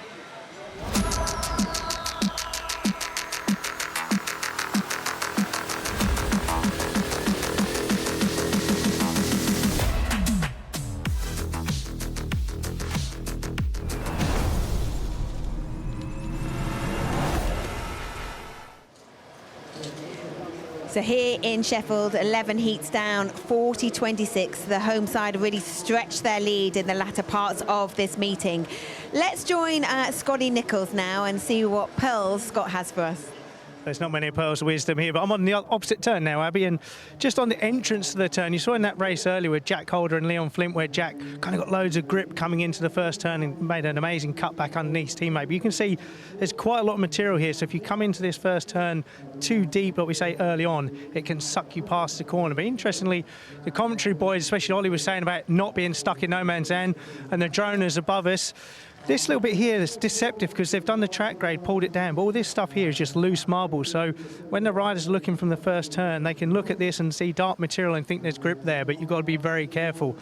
Magic Janowski in that race earlier went right round the inside. For me, I think that was the right thing to do, but it's tough to get that momentum up to get to that race line on the outside. So just be careful of the boys coming into this first turn too deep, because it really does suck you in and pulls you into the fence. That's where that little bit of home track knowledge comes into play. But before we crack on with the racing here, we're going to hand over to Dave Rowe for an update at Bellevue. Well, Bellevue finally found a breakthrough in this meeting. It was all square after Heat 8 at 24 points apiece, but the key action coming in Heat 9 with a fast start by Sam Masters and White and Leicester have been making fast starts throughout the meeting. But this combination for Bellevue of Jamin Lidsey and Zach Cook had other ideas. Cook has been fantastic so far and making his move here on the inside with Sam Masters. He knows his opponent is there but can't do anything about it as the aces both go piling through. Zach Cook and Jamin Lidsey both passing Sam Masters there for a 5-1, and that was backed up in Heat 10 by a second successive 5-1 featuring Brady Kurtz and Norrick Bladorn against Ryan Douglas and Kyle Howarth, with Bellevue finally taking some control of the meeting. What they haven't managed to do too much of is get ahead of Max Frick. The Lions captain has been sensational. Here he is in front of Dan Bewley in Heat 11 as they trim a couple of points back with a 4-2, and Leicester are definitely taking the aggregate point back to the East Midlands, and they're still in contention in the meeting. 11 heats gone of what's been an entertaining encounter, with Frick storming forward once again. It's Bellevue 36, Leicester 30. Dave, thank you. I'm going to see if I can get a word with Magic. Magic, it's all right to have a chat. Magic, it's been a tough meeting, but it started so well, and your performances too, it seemed to be really riling the team, but Sheffield Tiger, the home advantage, just proving too much in the last few heats. Yeah, you know, they're really quick over here and know what to do on the track, and everything with the setup. I think in my third heat I should change the sprocket.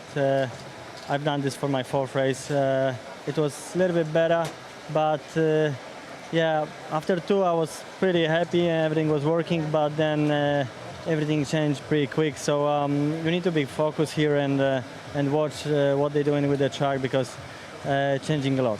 That's speedway though, isn't it, Magic? That it can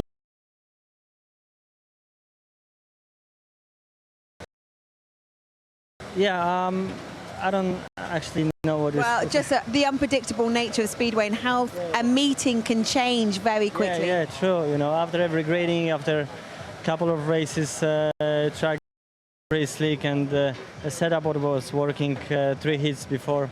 Actually, it doesn't work now. And before I was able to race on the front, and then I was not able to even touch the spray of my friend. So.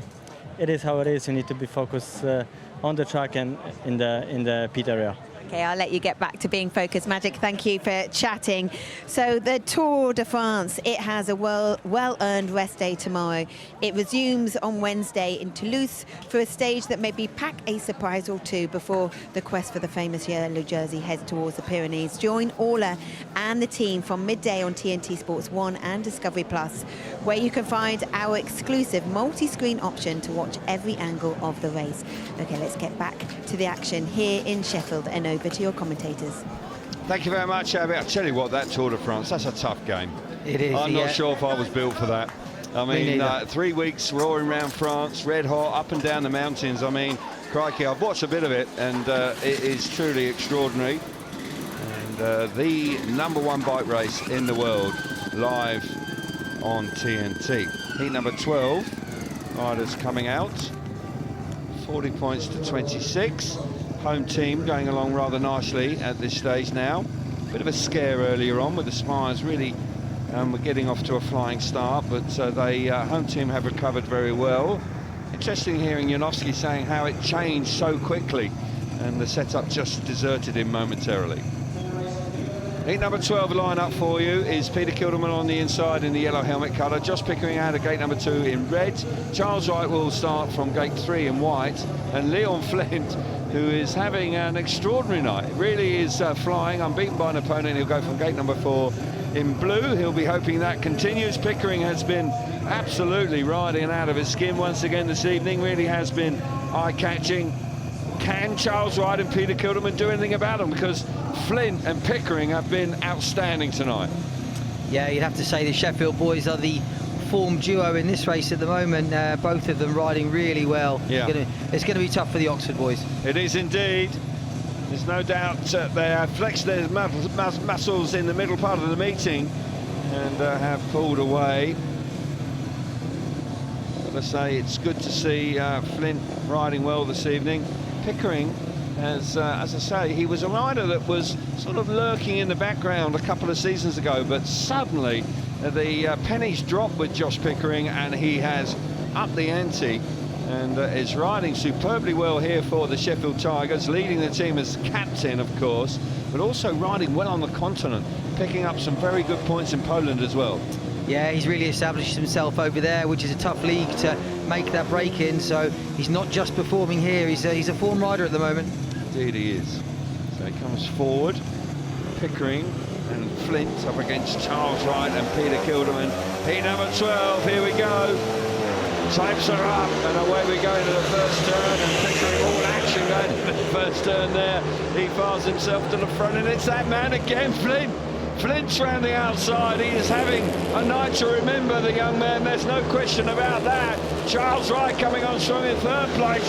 But the home team really are in charge of the evening now. And Leon Flint, well, this is possibly one of the best nights he's enjoyed for the Sheffield Tigers. Yeah, fantastic first lap from Leon Flint. But Josh Pickering did all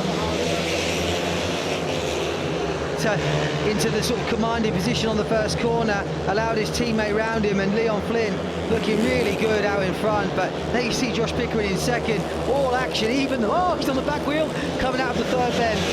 And yeah, that's classic Pickering. He's fighting to the end, he's pushing the envelope the whole race. I just hope he doesn't run over his teammate. He's pushing that hard, but you're dead right. You can't take your eyes off of him. Huge 5-1 again for the home team.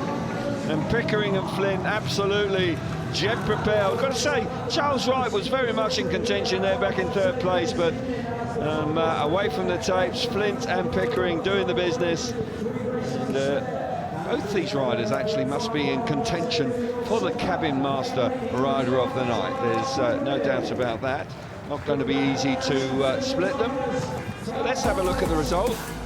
They have won the evening now, of course, with 45 points. Their home team. Flint wins, 3 points for him. Josh Pickering, 2 points in second place. Charles Wright in third, 1 point for him. And Peter Kilderman misses out. That was a bit of an oversight by me. The Tigers have won the evening, 45 points to 27, with a couple of races to go. Yeah, watch Pickering on gate 2. It's an untidy start, but he sort of rubs elbows with Kilderman on the way to the first bend. He wins that battle. He allows room for his teammate Leon Flint to swoop round the outside. Really good effort from Pickering to get into that first bend in that position. Here we see again his bike snakes away from the start line. You never want that. He gets a big nudge from Kilderman, but he holds his ground. He's strong into the first bend, and that allows his teammate Leon Flint to get round. And after that, it wasn't easy for Pickering. He was under pressure from Charles Wright for a few laps there, but Leon Flint looks clean, looks like he's not really been out on track. He's been in front a lot, obviously, and that's so far a 5-ride maximum for him. Really good night, great to see. Yeah, absolutely top draw stuff. Superb performance from the young British rider, and Josh Pickering once again having a fabulous night. So 45 points to 27. Let's get some reaction now with Abby. I do believe that the man we've been talking about, Leon Flint, is going to join her. Yeah, I'm going to chase Leon Flynn. Really interesting. And Pico goes straight to the monitor that we've got down in the pits to watch his all action out on the Owlerton circuit. Leon, can I grab a word? What a night that you're having. Okay, let him put his helmet down. Look, he's even running around the pits and he's just come back from injury. Leon, this is a cracking performance. Calvin's saying it's got to be one of your best nights around the Owlerton circuit. Yeah, I believe it's my first maximum in the top flight anyways, but yeah, just buzzing, happy. What's clicking, especially when you've just come back from a shoulder injury? What shoulder injury?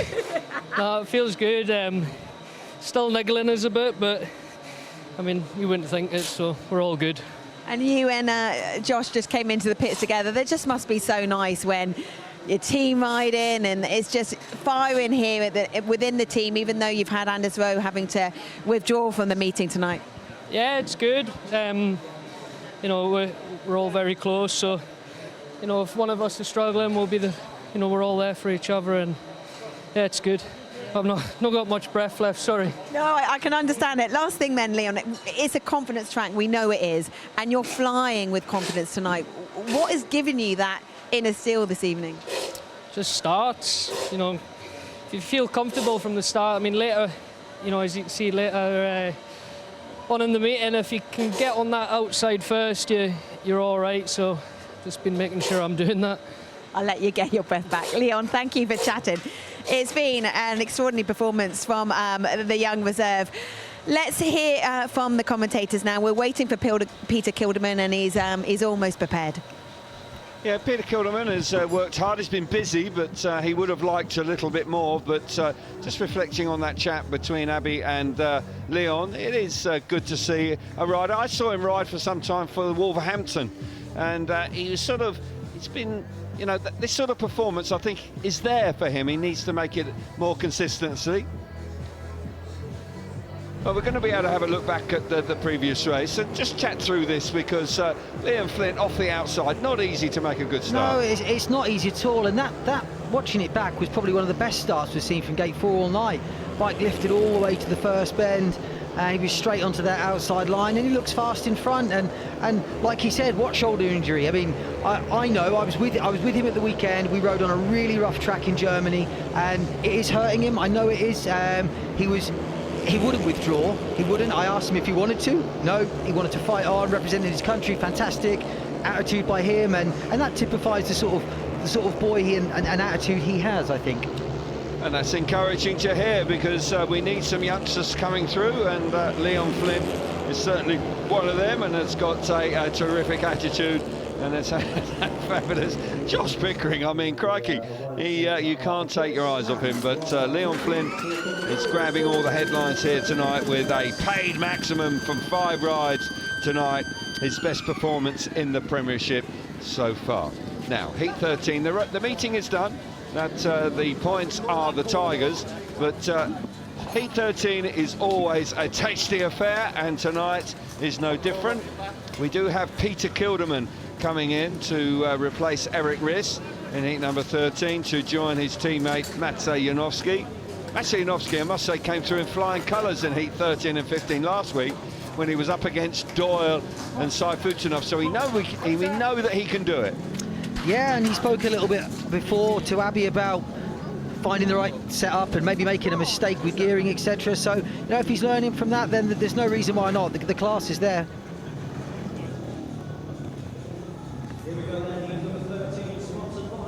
So here we go then for heat number 13. Jack Holder's on the inside in the red helmet colour. Maciej Janowski, he comes out of gate number 2 in white. Chris Holder from gate number 3 in blue, and the rider replacement ride this time for Eric Riss is Peter Kilderman from the outside in the yellow helmet colour. We've just seen Leon Flint make a great start from the outside, so we know it's possible. They're going to be charging for the dirt around the outside. That's the fastest way around Owlerton now. And can Maciej Janowski and Peter Kilderman just, I don't know, racing for a bit of pride here in heat number 13. Well, the Holder brothers will be quite a test for the Spires. Damien Bates, good to see him here, the promoter. He'll be pleased with the team's performance. Just having a chat with his team manager, Damien Mark, his brother. They run the club here and have done for several seasons. So So the riders coming forward. Here we go then for heat number 13.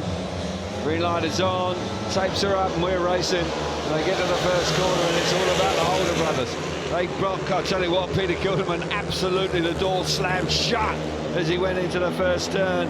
And Chris Holder comes roaring around the outside of his brother. And I've got to say, this is going to be a long way back. Maciej Janowski is probably going to have to work a miracle if he's going to get the better of Jack and Chris Holder now.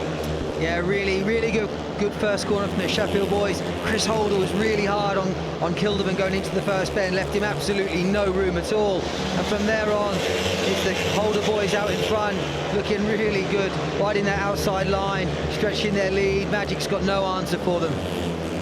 Just winding it on and dominating proceedings in heat number 13, a lap to go. Janowski hasn't got an answer. Peter Kilderman pretty much out of the running right from the get-go with that move from Chris Holder early on. But the Holder brothers riding in unison, riding in harmony, coming through in flying colours in heat number 13. Excellent stuff from them. And the night is very much there, and they are turning on the style. Got a feel for the Spires a touch here tonight, because it did hang tough for 7 races. Heat number 8, there was a turning point, you would suggest, with a big 5-1 for the home team, and after that, the Sheffield Tigers really have been irresistible and piling on the points. So Chris Holder out in front, 3 points for him. His brother Jack Holder back in second place, 2 points. 1 point for Maciej Janowski in third, and Peter Kilderman misses out in heat number 13. We'll see it again, but a terrific display from the brothers. Yeah, Jack Holder red moves a little bit before the tapes go up. He gets away with it, has a look for his brother. Chris Holder makes sure he leaves Kilderman no room going into the first bend. Hard but fair move there from Chris, and that allowed the Sheffield boys to control that first bend. Here we see again, watch Chris Holder in blue, leaning back, getting the bike to drive into the first bend. He moves to the outside. Kilderman won't have appreciated that, but it's one of those things. There's a race for the dirt line. Chris Holder was there slightly before him, so he could argue he's got every right to do that. Here we see a slow-mo of Chris Holder looking classy out in front, letting the bike run into that deeper dirt. Great ride for the Holder boys. Indeed, terrific stuff for heat number 13 for the home team.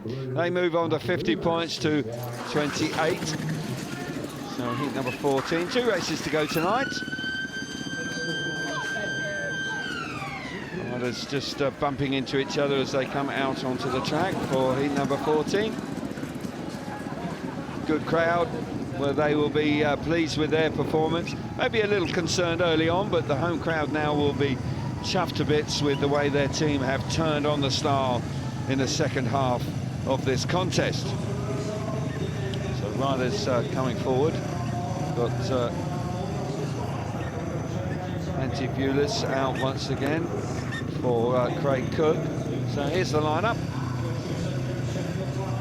In number 14, Vuelis on the inside, hasn't had a great night, has failed to score so far. White helmet colour for him. Gate number 2 in blue is Justin Sedgman. Gate 3 in yellow is Luke Colleen. Another rider that's failed to score tonight. That's been disappointing evening for the young Australian. And Louis Kerr off the outside in the red helmet colour. That's part of the problem when you're carrying riders like that away from home. I mean, the only positive here is one of them's about to get a point. Brutal. Well, you're right, it's a fact. Yeah. But yes, but it's never nice when you go home without scoring. And look, Colleen, I saw him early on in the season. There's no doubt there's no lack of endeavour, but maybe some of the confidence has just ebbed away in recent weeks, and somehow you need to just turn that around somehow. Just get a little bit of just one race, one good race can see you recapture your confidence, but there's no doubt that Colleen has a future in the sport. Here we go then, heat number 14, green lights on, tapes are up, and away we go. Sedgman's made a lovely start, terrific start out of gate number 2. He hits the front, round the outside comes Kerr, and I mean it's relentless now. Got to say that the home team really are just turning on the style. Here comes Colleen. He's into third place with Vuelis out the back, but Kerr and Sedgman dominating the heat number 14. Yeah, great first bend from Louis Kerr. He had one thing on his mind. He was going to head high into that dirt. He went really wide coming off turn 2, almost touched the air fence like he is now. And he's a great night for Louis Kerr, and really the pain just gets worse for Oxford at the back. Another 5-1 on the card for the Sheffield Tigers. Yeah, one-way traffic right now. The Sheffield Tigers just irresistible in the second half of this contest. And with a lap to go in heat 14, got to say Louis Kerr has ridden well tonight. He'll be pleased with his performance. Sedgman backing him up. Of course, these two riders coming in with a change to the team as a consequence of the injury to Ty Woofenden. Smashing ride from those two in heat 14. Comfortable 5-1 for them. And the score looking pretty impressive now as they move on to 55 points to 29. Could be a better score than they achieved in the first battle between these two teams earlier in the season. But the two riders will be pleased to have finished their evening in fine style. So heat number 14, Louis Kerr picks up the 3 points out in front. Second place, 2 points for Justin Sedgman. Luke Colleen back in third, 1 point for him. And Antti Bulis fails to score in heat number 14. Start initially. Yeah, Sedgman from gate 2 in the blue helmet makes a good getaway. Goes straight to the inside. I think he knows where his teammate's going. Louis Kerr must be half a metre from the fence there coming off turn 4. Really brave by him, but shows the home track knowledge there. He trusted his bike, he trusted himself, and lets the bike run into that deeper dirt. There you go. He is not far from the fence at all, but always looked in control. Did he? I think so. I'm going to give him the benefit of the doubt. Okay, he's a friend of mine. Bit of leg trailing going on there by Louis, but a fine ride nonetheless. Smashing 5-1. Let's get... How about that? Absolutely overjoyed, the youngster. His home team doing the business here tonight. Let's get some more reaction with Abby. I was going to see if I could get whether they were in control. I heard you guys in the commentary, but they've just gone back to get ready for... This is, you know, we're coming into the last heat here. I can imagine we know who's going to go out for Sheffield. A bit of a task for Peter Schroek. His riders haven't performed for the latter part of this meeting. It started so competitively. I've been looking at my phone, and you have been putting in your questions for Scotty. This is my last request. So the hashtag is Sheocht, and we've got the big heat 15 coming up, even though it is the Tigers who've taken the win here at Owlerton.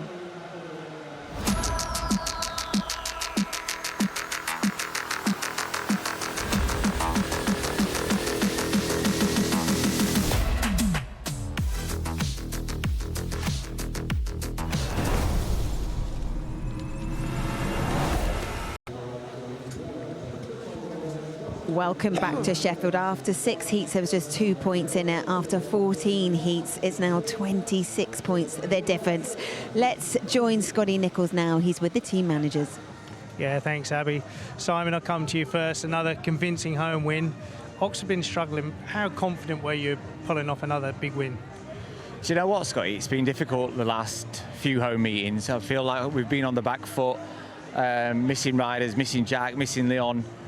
So it's felt like it's been difficult, and I don't think we have been as convincing here as I've known us. So tonight was definitely a real good step in the right direction, but it just shows what a difference it makes to have all 7 of your team. Yeah, definitely so, but you are confident, you know your dominance at home, but how important is it from you as a team manager point of view to, like you just said, you feel like you've been on the back foot, but to like instill that confidence in the boys on the track walk? I think I've got a good group of lads, you know, and they are working hard together, and I think, you know, I think it's just been difficult because it's been unsettled. There's people been missing, and you know that's unsettled us. But I think tonight, just like I said, goes to show what 7 fit riders can do. Great to have Leon back. Big shout out to him. Obviously, first Max in the top league, so great riding from him. Great to have him back, and yeah, just trying to finish the job in heat 15. Well, sadly with that, Anders, but you've got the pick of the bunch. So who's it going to be in heat 15 and what gates, please? I'm going to go off 1 and 3. I'm going to put Chris Holder off gate 1, and I'm going to put Josh Pickering off gate 3. Mate, thank you. Peter, yep. These chats don't get any easier today. Well, when you come to Sheffield now, it doesn't get any easier, but, you know... You won the toss, won heat 1, and hung in there till about heat 7. We hung in there, yeah, probably a little bit longer than that, and we made them sweat a little bit, but, you know, with R&I, it's difficult. And then, obviously, like, you know, they had a couple of rides where... You know, Anders probably didn't feel fit enough to score those 5 points, and they got 2 very strong riders in that one, so that hit us a little bit more. But, you know, it's a difficult place to come to, but they know what it's like when they come to us. So, you know, we just have to return the favours sometime. Well, you certainly do, but we've got to round this night out, so who are you going? You've obviously got gates 2 and 4. Which riders, please? Well, we're going to go with Maciej Galanowski off gate 2 and Rowan Tungate off gate 4 like we started, and see what happens. Let's see what happens. Thanks, Peter. Well, before we crack on here, let's head over to Dave at Bellevue for an update. Well, Leicester have got the gap down to 4 points in the closing stages in what's been a really impressive meeting performance by Max Frick in particular, the rider in white in heat 13 here, moving aside both Brady Kurtz and Dan Bewley to allow his teammate Sam Masters to come through. Briefly, Leicester on a 5-1 in heat 13, which would have levelled the scores, only for Kurtz and Bewley to go either side of Masters into the second lap. They couldn't do anything about Max Frick, but they could get through for second and third places and maintain a 4-point advantage in what's been a really hard-fought contest, because Max Frick, with this victory, moving on to 17 points from 6 rides after a tactical substitute ride in his previous outing was also successful. But in heat 14, Bellevue getting it done because a 5-1 from Zach Cook and Tate Zischke over Kyle Howarth and Drew Kemp has seen them see off a really strong challenge from the Leicester Lions. And Zach Cook unbeaten from his 4 programme rides. Zischke coming good in heat 14 as well. A really strong test for the Aces, their biggest test at home in recent weeks, but they have come out of it with the victory, even though Leicester, led by the superb Max Frick, have easily taken the aggregate point. 14 hits gone, Bellevue 46, Leicester 38. Dave, thank you. Well, a load of motorsport coming up across the network. We've got MotoGP, it's back in Brno. Sunday, the race itself is 12:15. We'll have all the sessions live. That's on TNT Sports 2. World Superbikes, there's a Hungarian round for them. That starts Saturday, 26th of July, 9:30, also on TNT Sports 2. And the British Superbikes, round 5, they're in Brands Hatch. And that starts 26th of July, 1 p.m. on TNT Sports 4. But we have the big Heat 15 here in Sheffield. Sheffield have taken the win, but 4 big riders out in this heat. Calvin Ollie, over to you. Thanks very much, Abby. Got to say, there is a third meeting this evening, and it's a close contest, and it's a local derby. It's Kings Lynn 31 and the Ipswich Witches 35. So all to race for there after 11 heats in Norfolk tonight. Here in Yorkshire, it's all over, bar the shouting, but we have big Heat 15 to come. Good to see Aaron Summers there on the right of Simon Stead, who has retired from racing now, back in Australia, but over for a visit during the summer weeks here in Great Britain. Line-up for heat number 15, Chris Holder. He's coming out of the inside gate in the red helmet colour. Maciej Janowski, gate number 2 in white.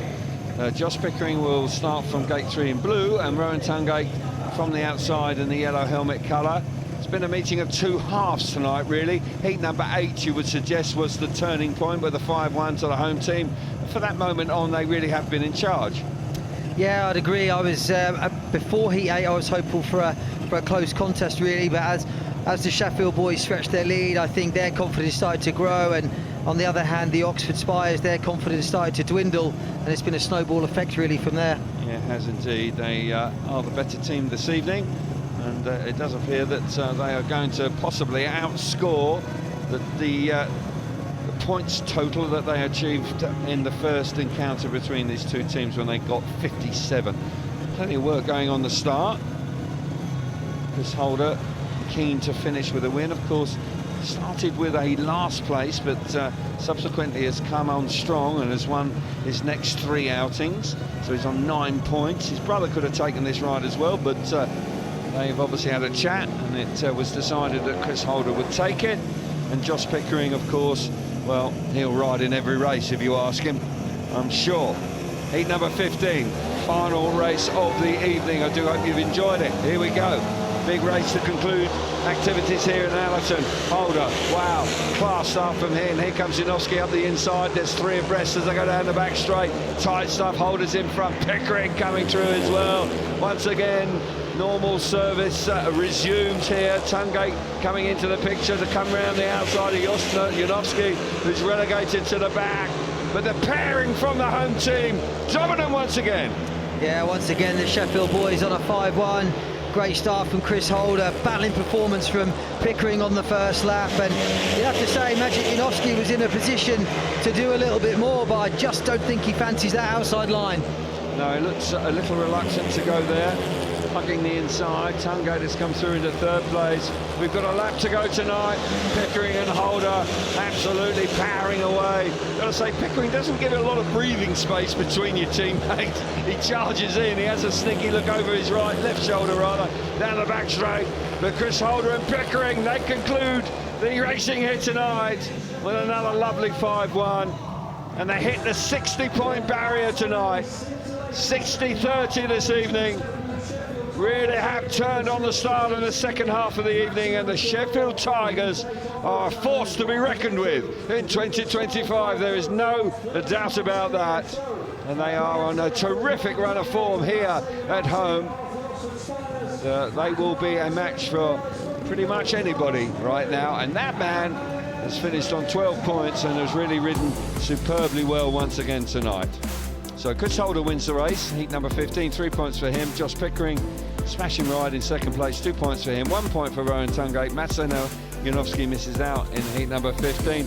I've got to say, it's difficult to know what to say, but the home team have just been that much better in the second half of the contest. Yeah, they really have. Chris Holder makes an electric start from gate one. Great teammate looking over his shoulder all the way to the first bend to see where Pico is. He battles with Janowski on this first lap. He manages to just get over the top of him and clamp him on that inside. And here we see again Chris Holder, really fast start, has a couple of looks for his teammate Josh Pickering, who, as usual, doesn't mind a dogfight for whatever position he can get. He muscles his way into second place, and as Kelvin said, he doesn't give his teammate a lot of breathing space throughout the rest of the race. And there's Chris Holder celebrating on the back wheel. He's had a good night. Started off with the last, but unbeaten after that ride. Superb stuff from the home team. Overjoyed with that. 60 points to 30. That's emphatic.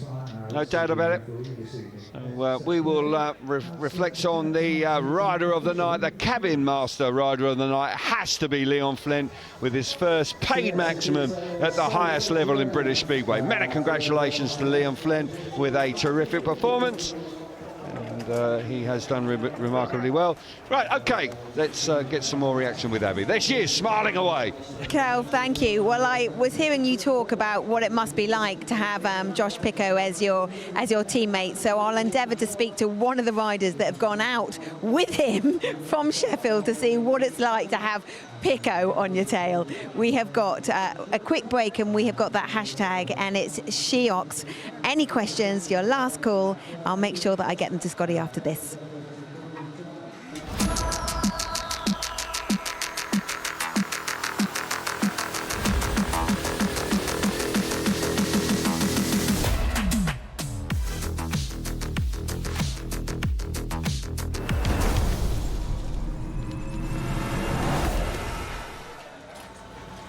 It was an emphatic victory from the home side, 60-30. They win by 30 points. Really impressive display. And Scott Nichols now is with Leon Flint, and he got his first max in the Premiership. Yeah, I am, Abby. Equally impressive. Leon, you are the cabin master rider tonight. Philip Morris, CEO, was going to hand you with your award. Congrats. That one's for you. And a bottle of bubbly. Thank you very much. Your first Premiership maximum. Must feel pretty good. Talk to me. Yeah, it's good. I put a lot of work into it all, and it's nice to see the benefits of all. I know everyone, Abby asked you earlier, it's always like, what's different, what's changed, but as a rider, you kind of know sometimes you can't always put your finger on it, but it's kind of, I guess it's just a feeling, and it all just kind of just flows. Definitely. I don't think, there's been a lot difference. I am working a lot harder, there is that. But I think I'd say the biggest thing, I'm so lucky now. I've got a great team behind us, great sponsors, and I'm at a place now where I can finally do what I know I can. You said earlier when you spoke to Abby about kind of making some starts, you made some fantastic gates tonight. How advantageous is that, especially around somewhere like this? Oh, it's massive. You can see later on there. If you get stuck behind it, it is very one-lining. Can you just explain to the viewers at home what you mean by that and why it is just one line? When it gets that up close to the fence, there isn't any chance you can get round. And then with obviously the inside, you're not going to get any traction on that, are you? So if you're making starts, which fortunately I was, it makes life a lot easier. Well, thanks for chatting to us. You must get that shoulder banged up a bit more because it was certainly good for tonight. But thanks, Leon. Well done, mate. Abby, back to you. Scotty, thank you. And with Rowan, a tough evening. Oxford were really in the mix till about Heat 7, and then they just tried to, well, they ran away with it, really getting out into the dirt line quicker than you guys. Yeah, it was, I think that earlier on we knew what to do from the start. It was quite normal starts and a little bit of grip. But myself, I was struggling off the slicker starts, and on the track it wasn't too bad. But yeah, from the start, I think they know how to get it off a little bit better, and yeah, we were just off our game a bit, and yeah, got left at the start a bit too much. Magic was really honest earlier, Rowan, when he was saying that, you know, like you, that it was going well, and then the track slightly different. He wanted to make some changes, he didn't, and it caught him out. Was similar, do you think, amongst the team? Yeah, definitely. It's and all in the start, when there was grip there, we made starts and we were right, but as soon as it slickens off, it's a little bit harder to find that. So that's just our fault, and we need to do something better next time. Well, Rowan, I appreciate you chatting to us and for your honesty. Thank you. Let's head to Manchester for the final time this evening. Well, Bellevue have won the meeting here, leading 46-38 with one race to go. We can show you the action from a sensational Heat 15 at the National Speedway Stadium with Max Frick, the rider in white, leading for the Leicester Lions. He's only dropped 1 point for his first 6 rides so far. Here's Brady Kurtz, the rider in blue, who lost out to Max Frick in both Heat 1 and Heat 13, so desperate to get back into it. Zach Cook in red, by the way, unbeaten for his 4 programme rides as well, so he's had a fabulous night, and the Bellevue Aces combining here to try and put a challenge in on Max Frick. The aggregate point well and truly won by Leicester. That will be good news for them going forward, especially if these two sides meet in playoff competition later in the campaign. Then Leicester doing the job both home and away, but Frick very much doing the job around his own old home circuit. Had 6 seasons here as a Bellevue rider, and the speed he's had tonight and the track craft has been phenomenal. But Brady Kurtz has been giving it his all throughout the race, and just watch this from the Bellevue skip around the outside on bend 3 and 4. Right round the boards, the rider in blue. Brady Kurtz gets Max Frick right to the line, and Brady Kurtz takes it from Max Frick, who finishes on a massive 19-point haul. Leicester take the aggregate point, but Bellevue win on the night. Final score, Bellevue 50, Leicester 40. Chris Holder, won't talk about your first race. Immaculate after that. Yeah, it was a bit of a wake-up call, wasn't it? Something's in your eyes, wasn't it? Yeah, big time. And I'm getting old, so I need all the help I can get. But no, the first one just nearly made it off 4. It was close, and then wobbled around and was like, wake up, what am I doing? But yeah, made amends for it and felt good after that. And yeah, it was a good night. Abby spoke to Rowan Tungate and Magic earlier, and they were sort of saying about making the changes to the bike and setups. And as a neutral, you can see the confidence is not there to attack the track. As a home rider, can you see it in the opposition when you can see now it's turned? We know we just got to attack it, head for that dirt. Their heads are down. It's not happening. Yeah, being a home rider, sometimes I'm not confident in going for it. But yeah, for sure, as an away rider, you're searching for like to help the bike to help you, obviously. And yeah, you got to ride a pretty wide line, as you know, and it's fast, isn't it? So it's quick and things come at you fast. But yeah, I don't envy him for sure. I'm a home rider, I ride here all the time, and it still scares me. So it worked out good for us, but we felt strong at the end. It was a good finish, Heat 15 with Josh. Doesn't give you much breathing room, does he? No, I know. I'm like, what are you doing? Like, I could see behind, and we were gone, and I'm thinking, what are you pushing me for? But they're in another county. I know, and I said to Jack in, I think, Heat 13, I looked, and he was right there, and I even waved to him, like, give me a break. Like, I want to get off this line. I want to get back on that smooth inside. But no, it worked out good, and we come home strong, which was important because they sort of got us a bit nervous there in the beginning. Well, that's it. It's that time of the season when the momentum's building. So well done, mate. Thank you for chatting. Abby, over to you. Scotty, thank you. We're now joined by Charles Wright. Charles, just hearing Scott saying that it is a confidence track, and as you know, visitors come here and it's quite hard to find what the home riders are getting used to week in, week out. Yeah, it is. I think tonight the gates were very vital. I don't think there was too much passing all night, and you know, if you're gating, you're on the best line. I personally felt it was difficult from behind. I would try and switch, and then I'd lose my speed. And yeah, it is very as a home ride, it's a very good track to be on. You know, especially getting your bike out the starts, that was very vital. So yeah, it's one of them things. Yeah. One of those nights, Charles. Thank you so much for chatting. We are going to take one final break, and I promise to ask Scott Nichols your questions after this.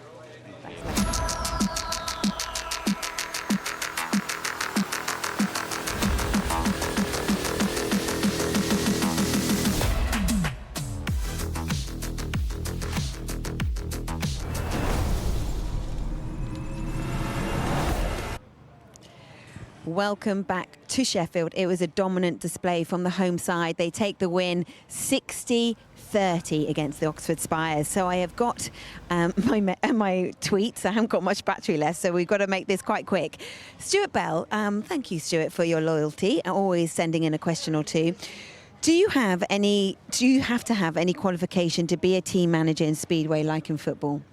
Not qualifications as such, but you have to get licensed, etc. And obviously you have to know the sport, so you have to kind of study the program and know the rules and stuff. Some obviously know them better than others, but it's a tough job. It's not one I would envy, because like Peter tonight, you know, what can you do if the guys are not performing? Look, we're all trying, but if they're not performing, there's only so much you can do. Yeah, and especially the reserves, they're just not picking up any points. No, you know, 2 riders were 0, or Luke picked up a point. It's tough when it's like that, and then when you make a tactical, you bring your best rider in Magic, and then he runs the last. The wind goes out the sails, because you're like, man, this is our best rider, and he's just run last in a tactical move. So it's tough. So this question follows on nicely then. This is from Vision Dan. Scotty, would you ever become a team manager? No, because I know what it's like to work with riders. Really? Some of them they're okay, but it's just, I don't know, never say never, but it's quite a thankless task. It's difficult. I think it's, you really have to know how to work the riders and understand people differently. And I think as an ex-rider, it's frustrating, because sometimes you can see through the nonsense, and that's frustrating. So never say never, but I don't see that being a role for me personally. And it's a difficult one, Speedway, because here in the league it's a team sport, but you have still got individuals, really. You have, and I think it's, sometimes those individual riders are the ones that win you the races, the big races, but sometimes they're the ones that can lose it because they're such an individual. And that's where, again, there's only so much a team manager can do, because, if somebody is a solo star, it's hard to clip their wings. You don't want to clip them too much, because they don't fly. Yeah. Last question then. This is from Slide to Survive. Ask Scott what he thinks will happen to the leagues next year. Oh, that's a tricky one. It's tough. I mean, we need a strong Premiership, which we have now. Obviously, we're aware that there are clubs that are struggling, and obviously Birmingham is no longer. So it is really, really tough. I mean, there could be arguments for one big league, which I'm not against. I think it'd be nice to have a variety of tracks, but I think if you did that, you'd lose a lot of the top boys, because a lot of the tracks can't sustain running on a non-race night, i.e. if they're a Friday, Saturday club, they can't run on a Monday or a Thursday. So it's There's not so an easy much equation. into it. There's an awful lot. It's an awful lot to think about. When you travel with Speedway riders and presenters and commentators, everyone has a say on this, don't they? And you talk about all the permutations. It's not as easy as everyone, wants to write on Twitter and things like that. No, it's certainly not. And I travelled here with Kelvin, so I got a proper ear bashing. And you got 4 hours to travel back with him as well. So the Tour de France, it resumes in Toulouse on Wednesday at midday on TNT Sports 1 and Discovery Plus. Saturday night sees Dustin Poirier UFC career come to an end after he faces Max Holloway for the 3rd time. That's the headline bout on UFC. The MotoGP crew returns to the Czech Republic this weekend for the first time since 2020.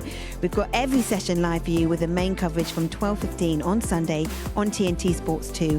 And next Monday evening, we'll be in Leicester, and Leicester will be facing Sheffield, and that's 7:30, so our usual time. But Scott, tonight, it's just Tigers have just been too dominant. They have. They showed that home dominance. Let's see what they can do on the road to Leicester. Can Leicester show their home dominance and Max continue that streak? Well, so much speedway around the country tonight, and this is what it all means. Kingsland Stars trying so hard. They're in 5th currently with 12 points. Bit of a gap there to Leicester Lions in 22. So the top 4 look like they will be the 4 in the playoffs. We've still got 4 more matches of the regular season to broadcast here on TNT Sports, and all of that was on social media, so you can get all the meetings and when. But yes, Tigers, just too good. Final thoughts, Scotty? Well, I think it's coming down to playoffs, so it's encouraging. Obviously, the result at Bellevue, Leicester pushed him close there. So I think it's, the tides are shifting. Leicester are dominant at home, but Sheffield will be taking an awful lot of confidence and with a full team. So let's see what they can do. We'll be there. I can't believe I've got another week to wait until another coin toss. Oh, mate, I'm wearing a crash helmet and gum shield next time. It's so good, honestly. It's a highlight of it's great for you. One of the highlights of my week. Muggins here. Look, it was a dominant display from the Tigers. They roared around the Owlerton track. We'll be back in action next week in Leicester. Make sure you join us then.